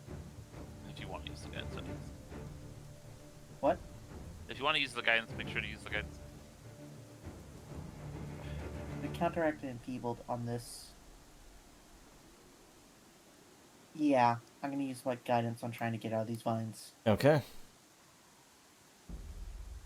5 on the dice. It's just not enough to break free. Keep rolling that low. Why? Let me try exploit vulnerability again. Okay. Everyone's been rolling really badly this fight, too. Yep, as usual. True. I have to take that into account when I'm building encounters. That roll failed. Alright.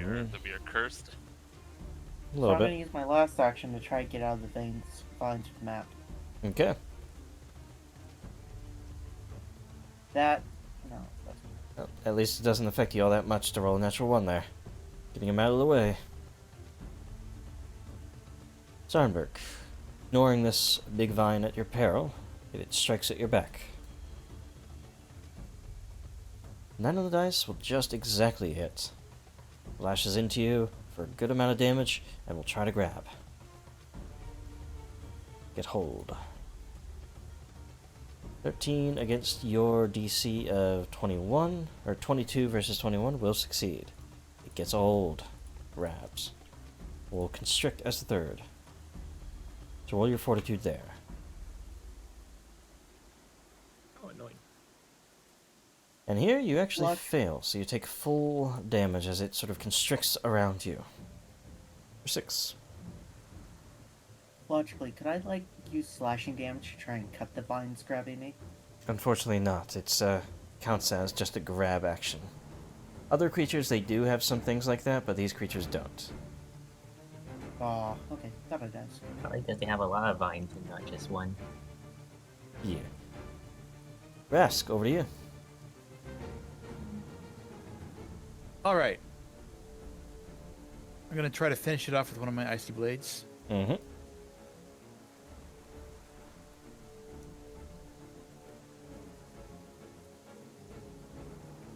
Okay, settings are still correct. Good. One action. Good. And slash. 9 on the dice is That'll enough. do it. And it was already falling apart, the ice sort of creaking through its form, and it slows down enough that you can just slice into it to completely destroy it. That is the Yeah. first dead. We're kind of thinking it might be a little too risky to let it have its 3 actions. So we're saying, Mm-hmm. And we have a wall to get through, so I'm gonna patch up Cal a little. Alright. Ocean's Ball to Cal for 13. Good. And Cal, you also get Ocean's Balm for the fight. So there's a little bit of fire resistance there for you. One more I have some action. too. I'm going to get near you. So Okay. should I keep moving? Cal, is this a good spot for me, or do you want me to keep going? You could. You rush through the wall of vines and take 3d4 piercing. I keep going. 9 damage there as the thorns rip at your scales. I'm in position now, but I cannot heal you this turn. Okay. That's it. Starnbrook, held firm here. Well, I'm gonna once again try to escape. Alright. Not lacking for targets. There is a vine right next to you. And unfortunately, you cannot try to escape any further. Your strength has waned here. Or actually, no, this is against the hag, so actually it's a regular failure if you want to continue to try to escape. I will do a second attempt. May as well. Okay. I should also change targets. So it's... Racking up that juicy MAP. Oh boy, I'm not intending to attack this turn anyhow. Fail there, unfortunately. I'm gonna use Battle Medicine on myself. Alright. This will be at DC 5 flat check because you are trying to do a manipulate while grabbed. Totally fine. Just barely. I managed to roll a 5 when I needed to. Mm-hmm. Thank goodness. There you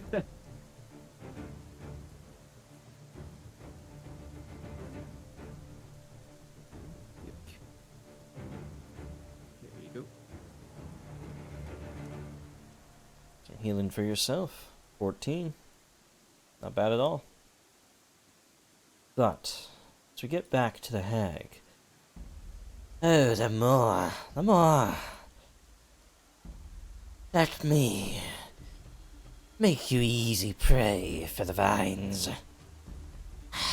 As she unleashes this miasma from her, well, mouth. I need Resk, Sforz, Tresser, and Starnberg to make a fortitude save. Even for those who have already had it. Why can't I roll above a 5? I don't know. Resk, Meh. you're totally fine. I've Starnberg, seen worse. you do not push through. You're enfeebled 2 as it upgrades it. Oh god, that's bad. As far as you're totally fine, Me and too, I assume. Tresser, unfortunately, as well. You get upgraded, enfeebled. That is 2 of her actions. All our marshals. She goes after Rask. I'm an You're looking a little Kind of a too marshal. healthy here. Does some damage to Rask. 10. I need a fortitude save once more. Slashing. It is. She rakes into your scales.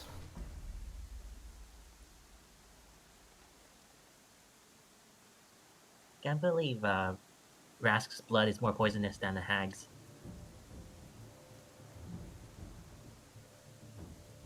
I suppose so. Right, you have that reaction. That slashing reaction? Yep, You? that's my slashing reaction, yeah.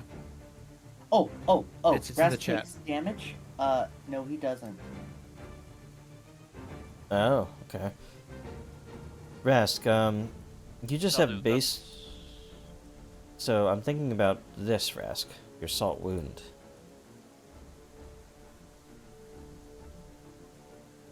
It doesn't matter if he takes damage. A I creature do that have has- Salt Wound. It would be really, really good against her. Holy crap. Yes. I'm still gonna use Wait, my you forgot amulet, about it? because it Yes, doesn't matter if it does damage, only if it hits.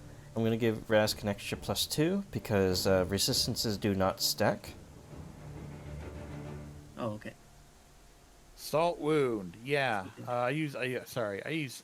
What actually happened was I used Salt Wound and I just misclicked. That's what happened. Sure. I'll roll her fortitude. I remember that. 14. She does succeed, unfortunately, though. On a failure. Okay. Salt in the water. How Can I clever. re-roll somebody else's roll? I'm just kidding. It does bleed a little bit, though. But she does get rid of it at this point. Now, this Assassin Vine will, well, start to actually just constrict Tresser. So Tresser, make a fortitude save.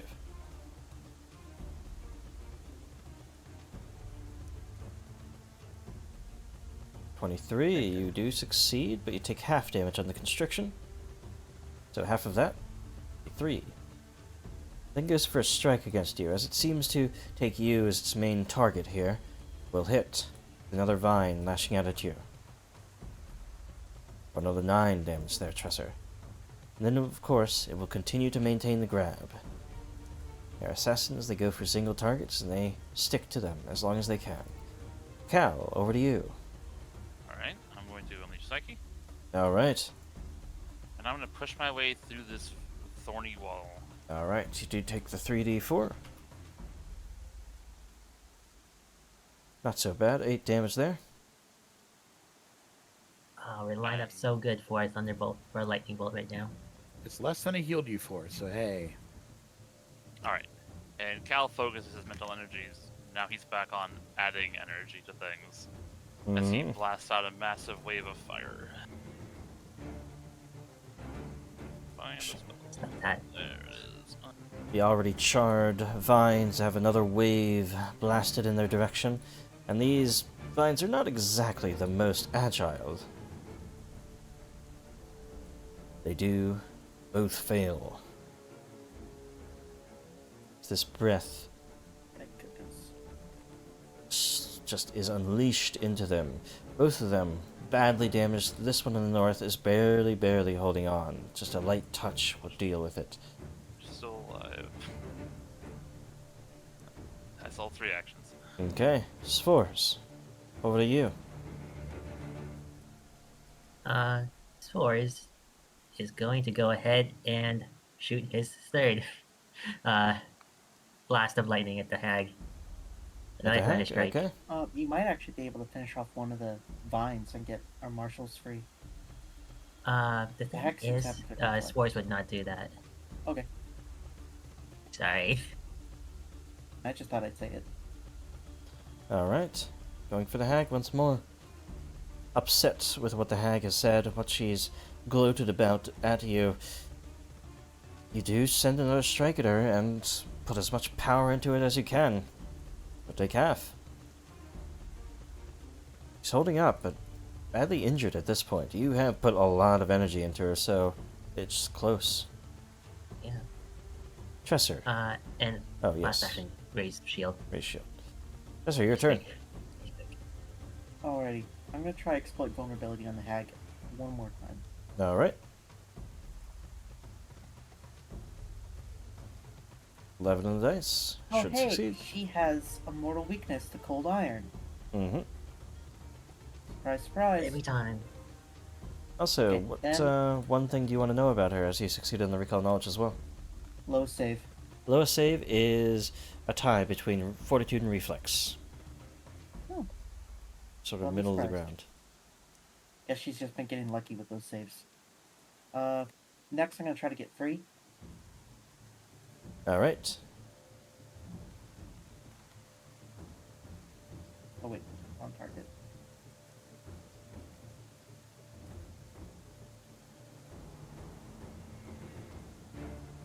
Well, Just won't happen, unfortunately. Feebled as you are as well, you have to have your allies help to get you free. Destroy those things and so they can't Yeah. do it again.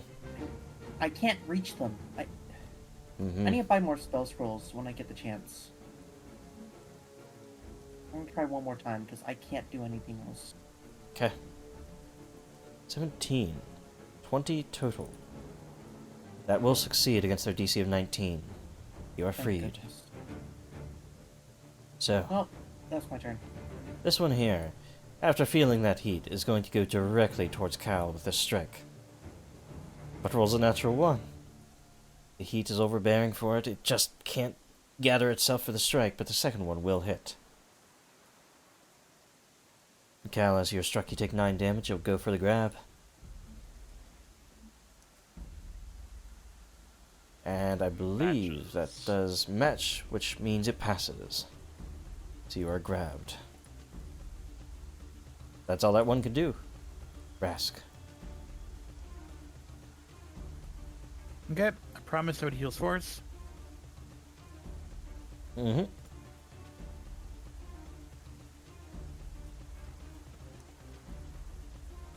There's a balm for you. Terrible. 6 there. Thank you. It's something.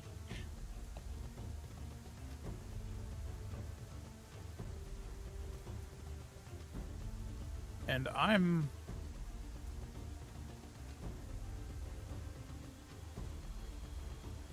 gonna put a single full force strike against the woman. The Okay. hag. I've lost the blades at this point. I form water into like a big glob Big glob. and like basically around my fist and pound it into the hag. Alright. You still ignored the albatross. It's helping guide your strike. So rolled that 3 one. on the dice will not hit. Reroll once more. That will definitely hit though. Roll the damage. Strike pounds into her for maximum damage.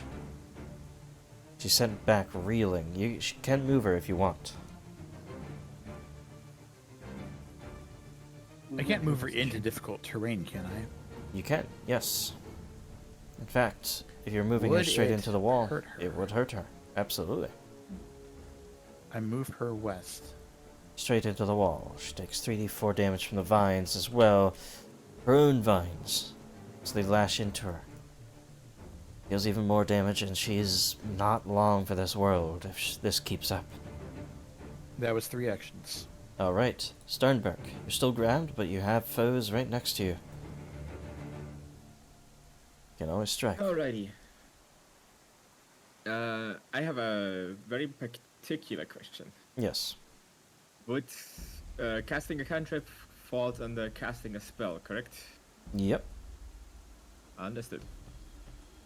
A rather furious Starbuck turns towards the vine that's grabbing him and raises his hand in the air and casts a spell. I'm gonna Alright. cast Spout on it. Gathering that occult blood you harvested from the witch, you send it towards this vine. It will roll a reflex. Oh, that's a way to get around map. And it does not critically succeed, so roll a damage.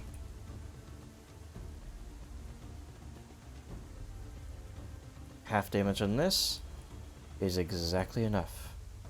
You had 3 HP, and it falls. You are freed from its grasp as well. Unfortunately, I am now drained 1. Mm-hmm. Excuse me, I moved myself from combat. Oh, He's like, I'm done.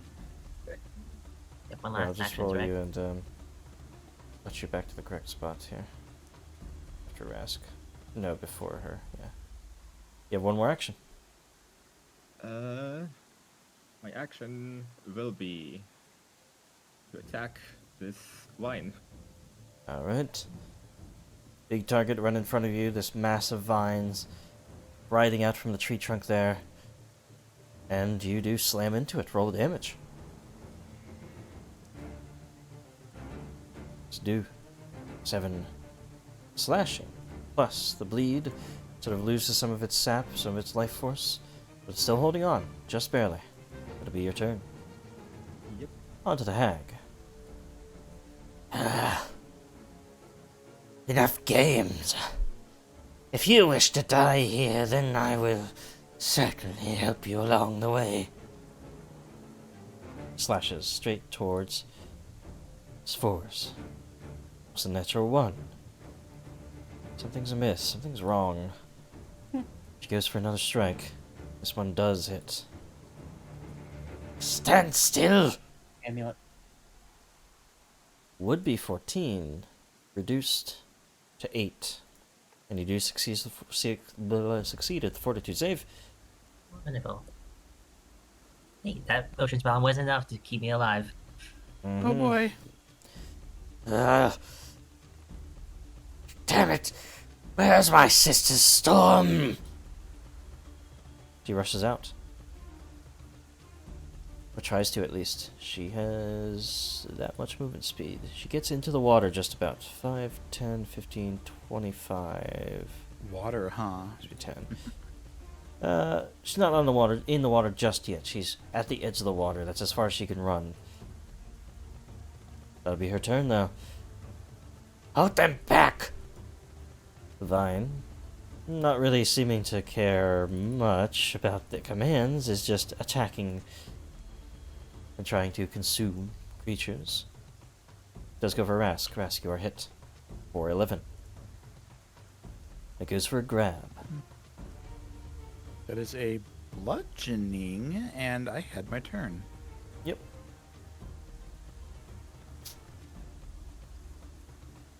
There we go. What is this Grab. again? Deflecting. This is wave? let me link it. Ah, yes. Okay. Another wave sort of shoots up to defend you. It does, however, get a hold of you, and seeing as it was a little bit defended against, it's going to go for a constriction instead of another attack. So roll a fortitude save. Okay. You hold your own, plenty. Still deals a little bit of damage to you. Half of that. That'll be its turn. Cow. Takes a little bleed. I'm still amped. Mm-hmm. Zelda mentioned it was weak to cold iron. She was weak to cold iron, yes. That's what I meant. I have needle darts. You have cold iron on you.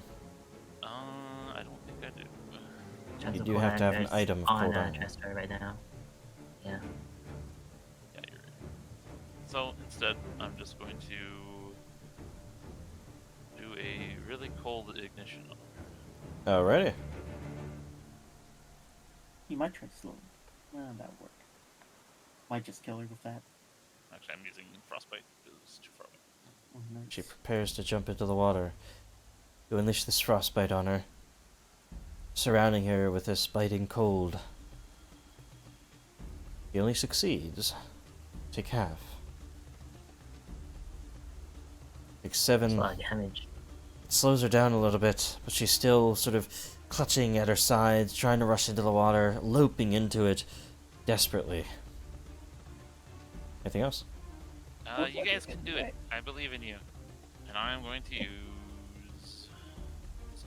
Yeah. Don't let her get away. Recall the teachings to aid anybody when it's needed. Alrighty. So, Spores, your turn. Spore is bleeding and covered in scratches, limps out from behind the thicket, and he pulls a spare piece of metal from his pockets, his coins, whatnot, fashions them into darts and casts needle darts on the hag. Okay. Tight shot of darts. And this can be aided, right? Yeah, Just it's an attack. Right. Do I have to say to aid before he attacks? Nah, you can say, I mean, you can say whenever, because it's kind of a... You choose any it's just- ally. Absolutely wasted, If you have yeah. cold iron. I'm gonna assist. Alright. It's also not. Not doing the There's, albatross. The albatross would yeah. affect and would make it a hit anyway. Oh, okay. Never mind then. Roll the damage.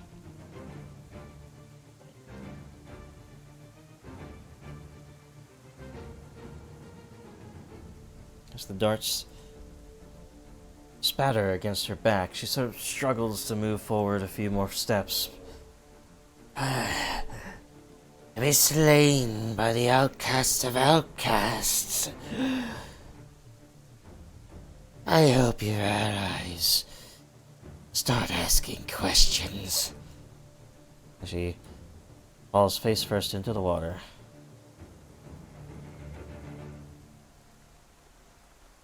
Done.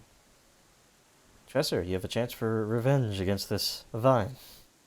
Death. Spore is out of actions, but he does want to plead with the plant to stop attacking. It's an evil plant. I'm going to Not step dying. up, exploit vulnerability. Too corrupted by the influence of a hag. You certainly find the vulnerabilities Going of to slashing set and fire. my weapon ablaze and Alright. strike. Just sort of This force, cool.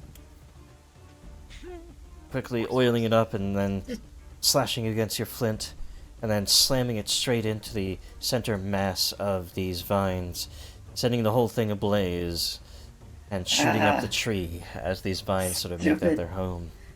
Stupid vine. As a role-play thing, Rest is going to interject himself between Tresser and Sforce. Okay. That's frustrating. Fight ends. Give yourselves 120 experience points. We're really going back into it with a severe encounter, huh? Oh yeah, you're not gonna have a hag. One of the hags that caused your problems and make it easy. I learned that from the shark fight. I made it way too easy for a fucking boss Yeah, that you yeah. guys were afraid of for a while. Wait, That with the was magic. hard. I vote I'm feeling very awful after this experience of. Forrest brings out his shaking hands. He didn't like her. Spores, are you okay? No, it's a bit. There's too much fire. I don't like it. That fire saved your life, though. We got you, buddy. I don't.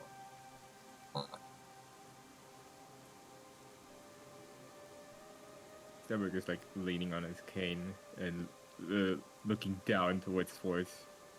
So, what is this about you being an outcast? I am.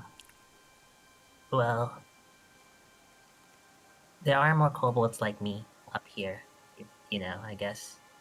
And I guess I'm not exactly liked either.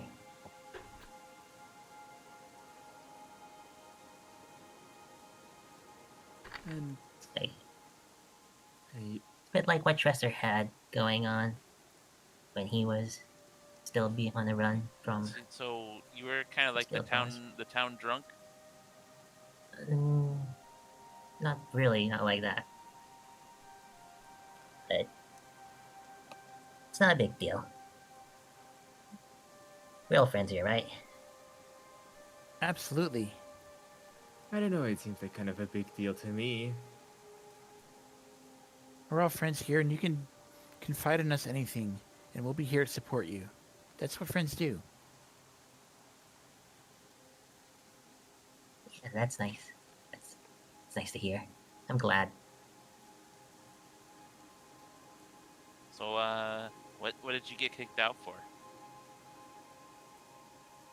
You know, just a few things got destroyed. It wasn't my fault though, you know.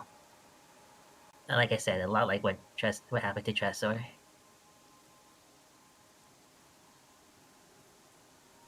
I think Professor was booted out for destroying an entire city, basically. Or at least getting blamed for it. Yeah, it was interesting. He didn't mean to, and he didn't even do it. So you're trying to say you destroyed an entire city, but you didn't mean to. No, that's not what. So you destroyed Well, the entire. maybe another time. So you destroyed an entire city on purpose. Instead of asking such accusatory questions, just let Forrest explain what happened. I don't think. He's I going don't think to it's do that. important. Yeah, I don't think he's gonna do that, brother. He's It a probably bit, doesn't matter. he's a bit dodging the question. Stores will tell us when he's ready. And when he is, we'll be there. And knowing him, he's never gonna be ready. Maybe not today. I'm tired. I'm still hungover. I'm bleeding all over the place.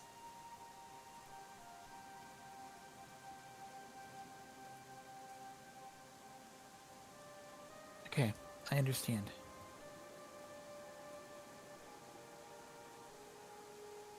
Well, she did mention something about her sister. We should be on our guard still.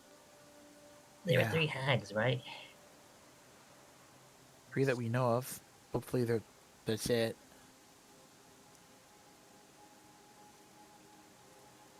As you all look at each other, you knew each other for way too long for that curse to make you angry with each other. The outcast curse seemed to be more first impressions, that sort of thing. At worst, it made you guys a little bit more irritable with each other.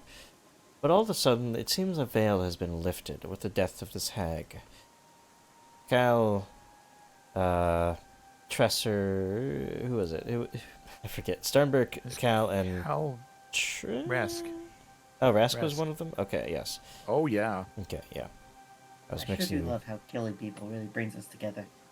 But you all, sort of, your camaraderie, your appreciation for each other, it does come back. So you improve your. I mean, mechanically, you improve your relationship with each other by 2 steps.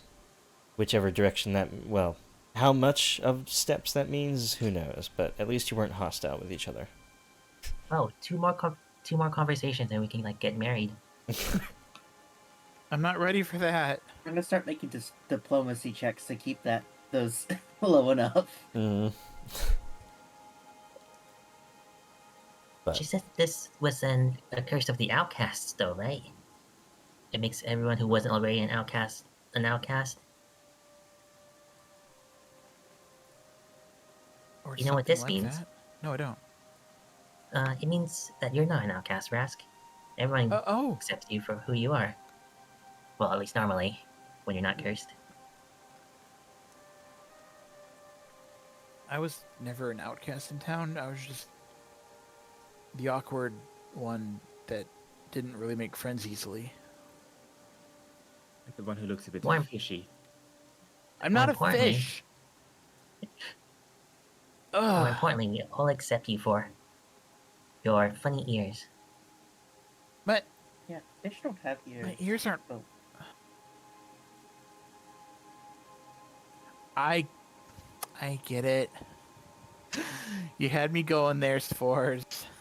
Well, I appreciate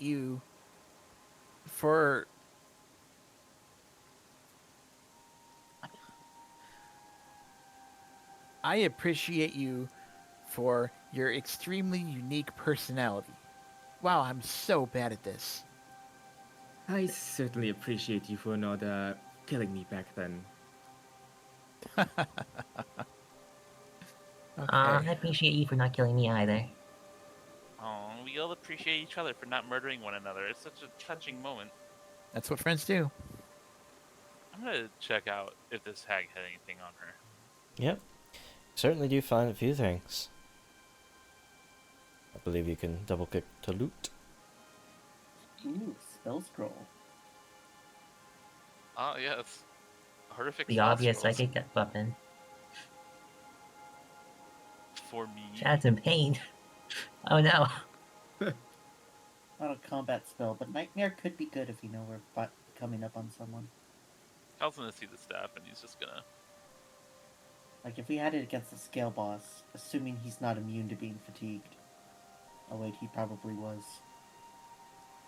Cal's gonna take the staff. Mm-hmm. I'm taking the scroll because I can use it. What does that scroll do? Let me Oh, see it Nightmare. yeah, it casts nightmare. Gives someone terrible nightmares. Is this what was done use for?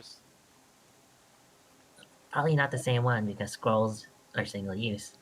That makes sense. Thank you for. Okay. Hack magic is weird. Maybe it is the same scroll. I don't know these are hags. Would I be able to know anything about them, like how they work? Yeah, you can Yeah, roll they're me a occultism or a society. Maybe even occultism shit. I mean, I'll do an occultism check to assist.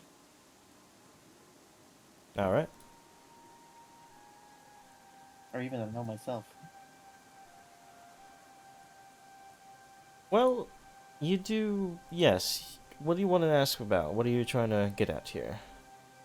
This is kind of a long shot. Is there any way to track the other hags with anything here? Like, I'm assisting him with that. is there anything that I would know about hags that might identify where the other two are? Like, do they stay in close proximity to each other? So, you do remember this hag talking about the other, her one sister. Once when the rain started, she said, "Ah, there you are, sister." And then when she was running away, it's like, "Where are your storms?" or something like that. So you recall, there are stories, things you overheard in town, people, gossiping about, things, the children shouldn't go towards, there are hags called storm hags, and they are some of the most destructive of hags, ones that do not appreciate people being able to huddle together in warmth while the storms and, other things rage outside their homes. They're sort of wanting to deprive people of shelter. That sort of hag. That sort of, hags usually want to deprive people of one thing or another. This green hags are beauty, which is this one here that you fought. Storm hags are shelter. And well, they would make their home in a place where they could control the weather more easily from. Maybe a high place, something that's closer to the sky. That at least means that her sister isn't just around here to cause the rain, right? Well, if her sister was here, we'd probably all be electrocuted or something. They would probably have tag teamed us, yeah. And they're weaker for it. And probably good in the long run. And why can't there be hags that deprive people of sadness or loneliness or whatnot? What do you wonder if there You are? don't need a hag for that, Spores. Oh, here it Well, there comes. should be, if there isn't. Are you Source. gonna be my hag? I'll be your friend. Come here. Spores gives Brask a hug. It's reciprocated. Tired hug. Tired, bloody hug. I don't The mind. rain's helping. But yes, you pilfer all that was valuable from the green hag as well as an emerald, appropriately enough.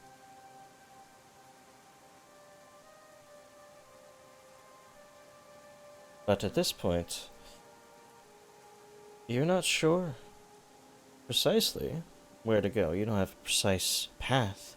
All you know is this storm has swept in and has not stopped. The And there are sky water darker- feels amazing. And there are darker clouds on the horizon even too. We could either go back to the town and maybe try to ask more questions. I feel a little bit better. Or we can keep searching out here. I feel that we may not have much time if we go back to town. With those storm clouds on the horizon. Yeah, that makes Right. sense. Well, if this is a hag causing these storms, it's probably a bad idea to stay out in them. You should find shelter for the night at least. What's wrong with staying out in it? She might hit us with lightning. Okay. In general, some of us need a lot of time to recover after this fight. I may have exerted myself a little bit too much. Well, Tresser and Sternberg, that feeling of weakness in your muscles has not gone away, Ugh, at least immediately. you should find a place to rest. Somewhere. And we need shelter over our heads to avoid the lightning. Okay. So we should look for like a cave or something. So let's go back to the shore, though. Are you all going to be able to make it? We have a boat.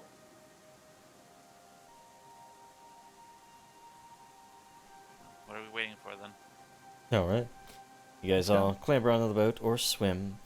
And now this once tranquil lake with a tranquil shrine at the center that seems to call back memories, if you so wish them, is now rumbling, with rain pattering the water and the sky getting ever darker, deeper clouds. I imagine we would have taken some time to heal up on the island first before we left. Sure, yes. You can be at full health. You can have taken, I would say, an hour because you were all pretty An low. hour. Yeah. Yeah, I can use my heal 6 times per person in that period of time. Yeah. Well, I treat And I with get- food. The treatments will also be able to. Yeah. There we go. And I get a focus point back. Speaking of focus points, actually hero points, we're not taking a break today because we had that little hiccup at the start, and I want to get the most time as possible. If that's all right, guys. Yeah. But I think my idea now is I want to give 1 hero point at the start of the day, 1 hero point for the midway, the half, and then 1 hero point for roleplay. So there's not too much pressure. If you got your 1, you're good. That sort of thing. But yeah, I want to reward it like that. Speaking of rewarding it like that, everyone who hasn't gotten one today, get one, because you've all been very communicative and fun. I appreciate it. Mm-hmm. Now, I don't mean to be pushy, but really did exert myself, and I might need a little nibble to fully recover here. Sure, I think there's still plenty on me you could lick up. I needed a bit more fresh than that. Okay. Forrest cranes his neck out for Steinberg. Can you just, What about the dead hat? Yeah, just use the hag. Don't use swords here. Mechanically speaking, technically, does a dead body still bleed or something? Hey, does a body still bleed? Yes, it does. Yeah. Well, okay, fair enough. It's not a creature though, is it? Because it's dead. Well, unless we're going off of like Vampire Diary fucking rules and you can't do dead blood, which doesn't say dead blood's a problem, so. Fair enough. I probably would have wished a less disgusting creature, but as You were mentioned, super into drinking her blood earlier. yeah, it is a. That's not exactly every day that I come around to picking blood from a hag, and hag's blood is a rare thing. He's gonna, take a little sip. I mean, the rest of us, we eat dead things too. So, I mean, you're in good company. We don't Where's- eat dead people. Okay. True. Creature, there's no sushi in Derzak or Lyzak, right? Maybe there is actually, because kobolds would easily be able to eat raw fish. Yeah. I mean, humans can eat I raw think fish most too, but- kobolds eat raw things more than cooked things. Well, I mean, depends on what it is, but yeah. We So- have cooking fires. Maybe you'll have to go back there with the idea. But yes, you guys heal up, you harvest the blood, and you head off the island. And as you're How does rocking in, Hag's blood taste? Like chicken. Oh, Get the rest of the pig, get those peebles. Yeah. as you're rocking in the boat, and you look back on your map, you do realize that the town is not that far from you. You could get back there by nightfall.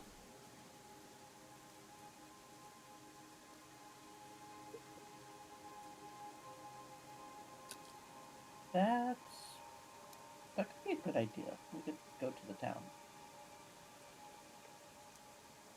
I think we should.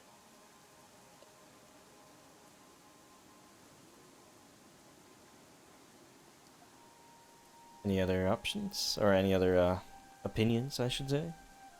We can go back to the town. I'm willing to do that. we were like talking about not doing that earlier, though, right? Yeah. We don't have anywhere else to go right now, and the people probably aren't that mad at us anymore. Hopefully. I mean, we do have one lead in that. What we know about storm hags liking to be in high places, and I imagine we can just see in the horizon if there's anything high. Or we Or can also just- ask around and see if anybody knows any good spots. That's fair. Well, Wait. I was about to say, does anyone remember what this marking on our map was? I probably shouldn't have drawn something so vague. I believe that's a Pez dispenser. It's it's a you drew it as a lighthouse because you were told, I think, I don't know if it was the werewolves or the rebels. One of them told you about a lighthouse on the north coast. Yeah, I vaguely remember Interesting. that, but I vaguely remember that, but I also remember there being a lighthouse underground, so I thought I might have fused the two, or like I've been thinking of one when it's the other. Now, if I was going to go somewhere up high, I'd go to a lighthouse. That's what I was thinking too. But that's probably a long ways off, isn't it? I have Yeah. no idea. You actually Well, do know. You don't know how far further the swamps go from here. Maybe your town is a good idea and we can ask around after all. Yeah, we should. Assuming that we're not stoned. I wonder why that would happen. By rocks. By rocks. Oh, People throwing Okay. rocks. yeah, Ah. so you guys head back to Krudark. And it's evening, and people are sort of, as you're in town, people are rushing about, preparing their homes for this storm that's coming in. They're sort of throwing tarps over their roofs to keep them down, battened down. They're sort of reapplying twine and, refreshing the mud brick, or doing anything they can to protect their homes, as they keep pointing back over to the north at those growing dark clouds. Oh, that's gonna be a nasty one. Oh, just get the children inside. Jerry hasn't come home yet. These sort of conversations echoing across streets and such as you rush back into town. What are you doing while you get back here? Looking for someone to talk to. All right. I'm Well, gonna go to the inn. I'm gonna see if there's any spell scrolls on sale. I doubt it, but it's worth checking. it was a day between the hag fight and this, right? Or like when you were back here, yeah, pretty much. Only a day. we rested, yeah. So, since there is a general store here, Tressa, you can buy any scroll you want of common, rarity, up to level 2. Like, level 2 rank, or rank 2 spell. Cool. So if you had any spell in mind, you have the option for it. I have a couple, like color spray and less. Okay. Not colors, dazzling colors. That's what it's called now. Dabrik is gonna keep a very close eye on anyone going up to touch any of the party members. Okay. But as you guys are heading towards the inn, you naturally go across the town square, and Milk's there sort of putting together his little tent, sort of closing up shop. Oh, friends are back. Sorry, I feel like I was really mean to Cal last time. I don't know why. He just pissed me off that day. I can't even remember why. That's okay. I think you were just in a bad mood. All is forgiven. Ah, yes, forgiveness. Forgiveness is a good thing to give. I Yes? think you should kiss to make up. Yes. I am not What? kissing Milk. I'm sorry. I don't like him like that. You're weird. Maybe I hate you today. But, yeah, storm coming in, bad for business. But it gives me opportunity to, pack up and move somewhere else. I heard of town down south. Forget its name, but they said go south. They said, Beardson? good money there. No, not Beardson. I heard of Beardson. People say Beardson all the time. It sounds like a disease. Do you have the Beardson? Dabrik very much angry glares in Milk's direction. I was That's told a good one.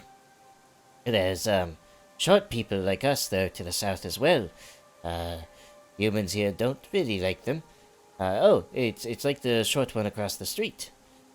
Short, pointy ears, funny color hair. But they say they have a whole town down to the south in reindeer here as well. Short people? Do you mean normal people? I think that's a little prejudiced. There's no normal person. There's just people with money and people who don't have money, and that's all I care about.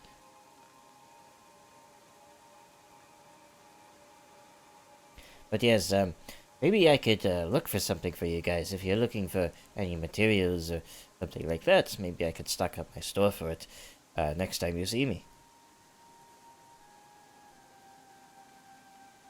Resk shakes his head. Not me. Well, either way, you know how to find me. Maybe you have some way of messaging me or something like that too. I can find things, many things, things that general stores don't necessarily have. And I'll look out for other stuff too, and let you know. You do lots of business with me, and I do business with you. That's how it goes, right? Mm-hmm. We'll be sure to meet up with you once you're down wherever you go. Aye. Well, I will not stay long. I need to get away from this storm. It's coming in. It doesn't look good. I don't want to be swept away. Bye. Good luck. Oh, bye.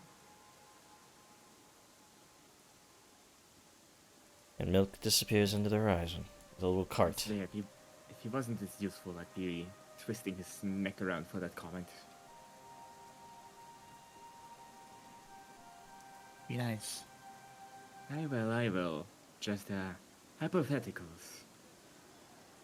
Very entertaining hypotheticals.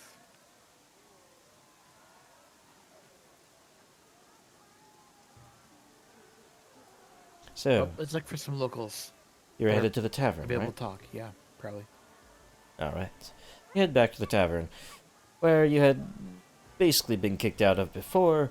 Now you enter, and people are sort of escaping the storm in here. It's that much bustling, busy. You don't, of course, see that barmaid that helped you out the first time. Good. But you do see the man behind the counter, the bartender, sort of nod in your direction. Oh, there's that couple of lizards that caused us so much trouble yesterday. And he seems to just make a joke of it to the others, and they all laugh it off like it was nothing. Water under the bridge. I think water's on the bridge today. Come, sit down. Sure, I'll do so. Did I remember to pay my tab? Hey, you paid it. Oh, okay. That's good because I want to order more today. Are you sure you can handle it? You were a little bit heavy on it yesterday. Even though I was more concerned with your friends, I don't know why. In hindsight, you were the worst drunk of them all. Well, you know, I had plenty of things to forget. Maybe some more things to forget today, too. Is that all you're trying to do? No. But I'm also trying to have fun. Well, this is a good place to forget things. The liquor does What half I of it, need- and the good friends does the other half. What I'm personally hoping for is for somebody to remember things. Aye? I have a good Yeah, we- recollection. Okay, So, okay, so we...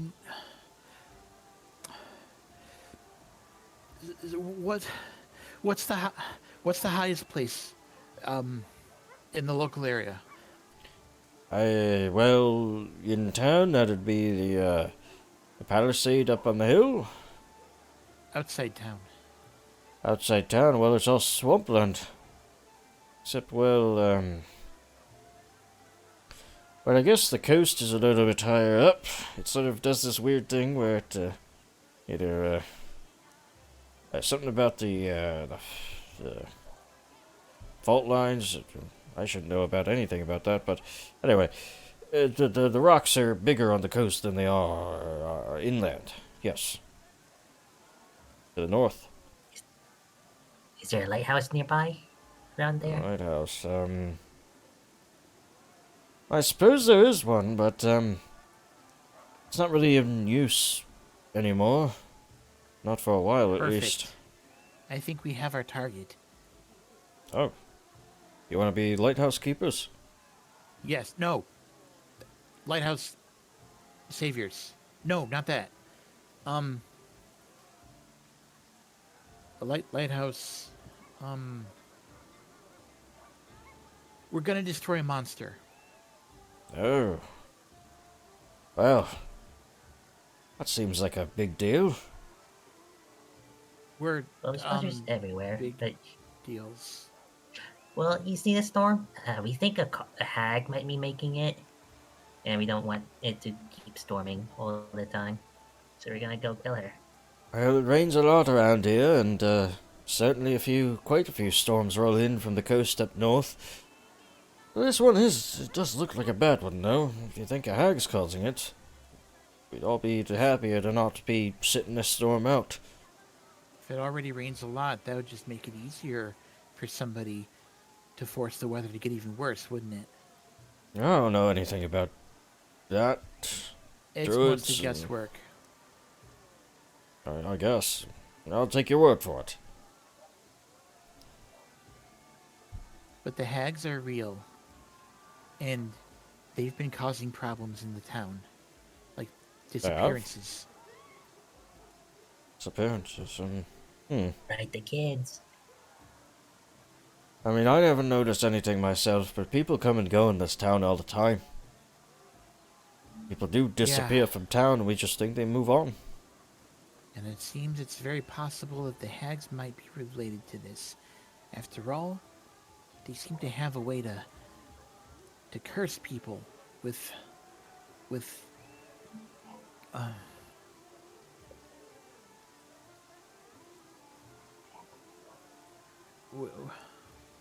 with making people chase them out or something. Angrifying beams. Oh, is that why I did that yesterday? Yeah, Oh, it wasn't your fault. that explains it. I usually don't run people out until they've had double what you had. And again, you're half the size, so either way. Sorry about that. Oh, that sounds like a challenge. I remember yelling a little because I got a little mad about it, and I'm sorry about that. Hey, no hard feelings. People yell all the time here. I usually just get really, just a little giggly, but yeah. I'll get mad when there's something to be mad about. That's what I say. You shouldn't let yourself be a pushover. Yeah. I like this guy. Yeah. Well, you're always welcome here, friends. Thank you so much. That means so much to us right now. Place, it's a new town, I will tell you. Hasn't always been here.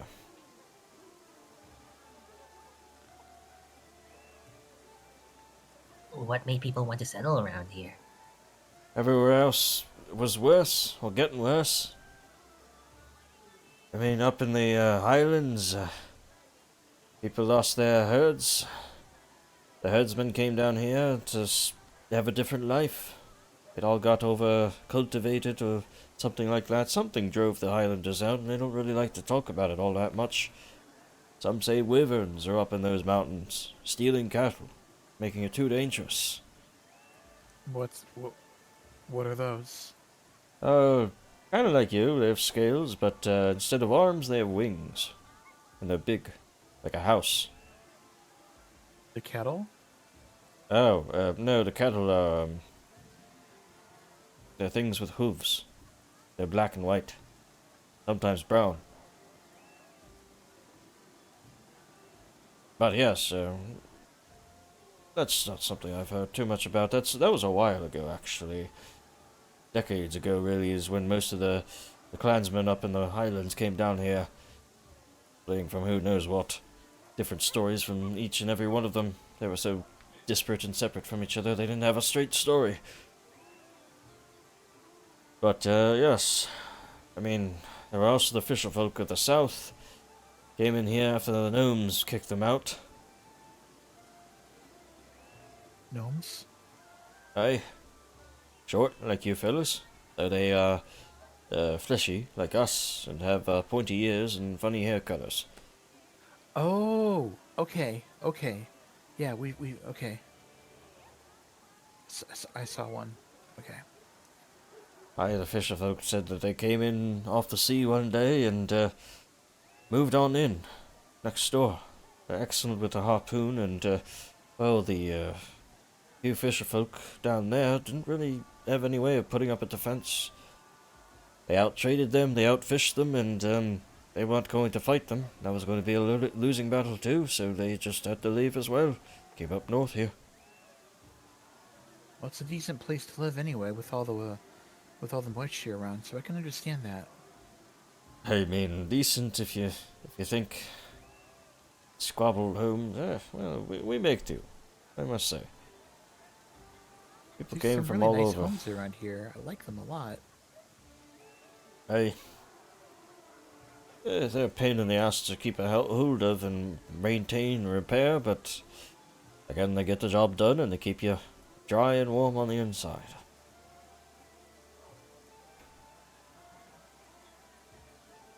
We call ourselves the Wallermen, if you want to know that. The Wallowman. Yeah, Kinswallow. Wallermen. Yeah, okay. The Wallowman from Kinswallow. Aye. So, if there's any capital, if you're wondering, like a central place for our people, or at least the Rintherian people, that would be just a bit south of here. Maybe 24 miles, maybe more. That's when you get a little bit into the only arable land in Rinther, farmlands there. And the center for the, well, meeting of the clans and all that. Sort of loose government down in the capital there. Your chiefs live there. Not exactly, no. It's more of councils from clans, and then those clans choose their representatives as a whole.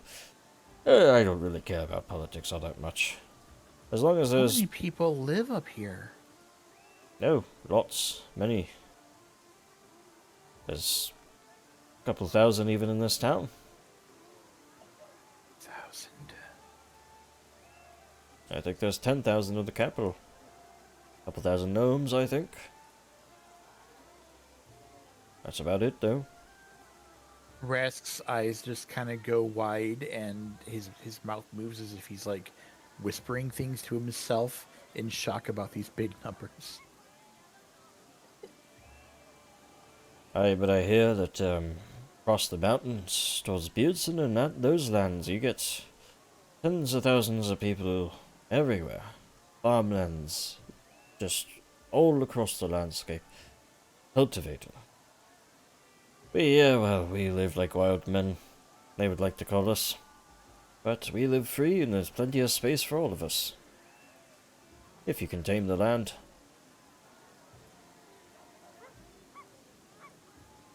I see.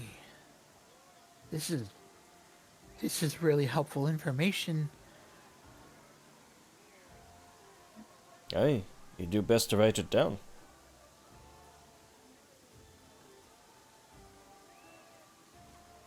Nudge, nudge, wink, wink.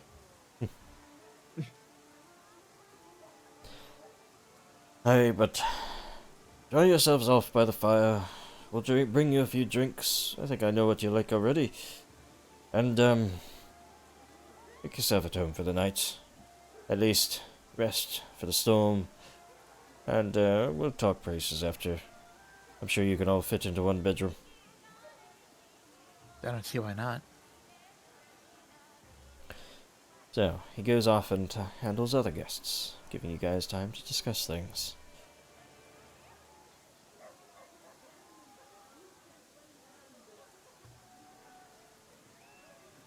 Or stare in silence. I'm drinking myself silly. Jester is buying spell scrolls. I figured out how to make them. Yeah, you have to drag a spell into your inventory and then it makes scrolls. I actually figured out you can control space and just search it and enter it directly. Oh, good. Yeah. Control spaces. Yeah, you can just do that. But actually, we are pretty much at the end of the session here.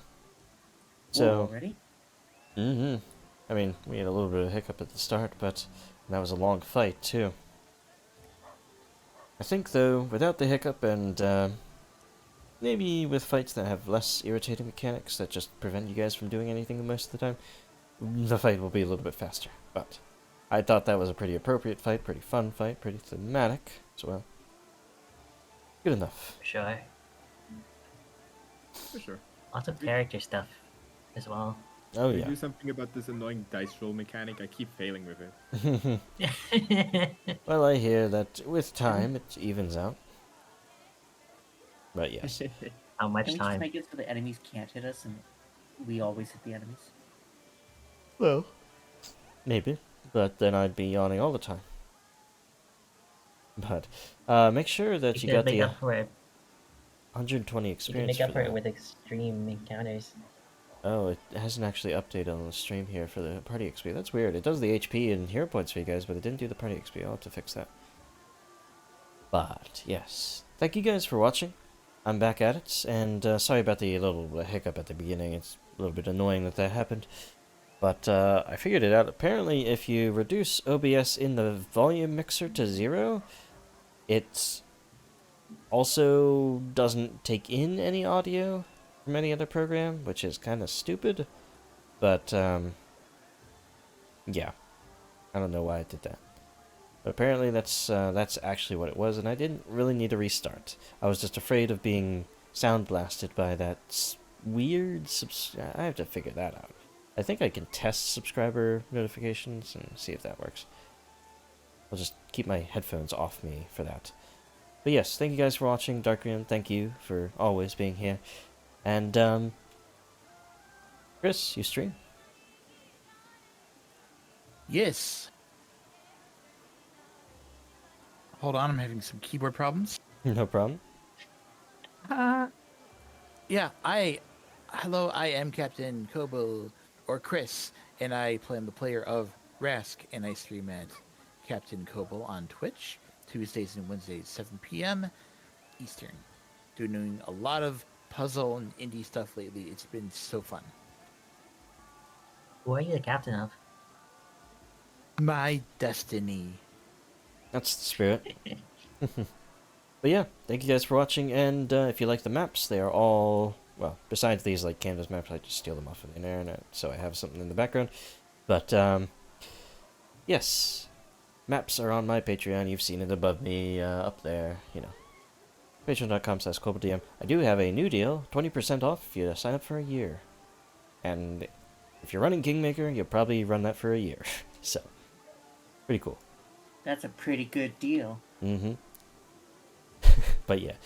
I'll see you guys later. See y'all. Bye. Bye-bye. Bye-bye. Bye-bye.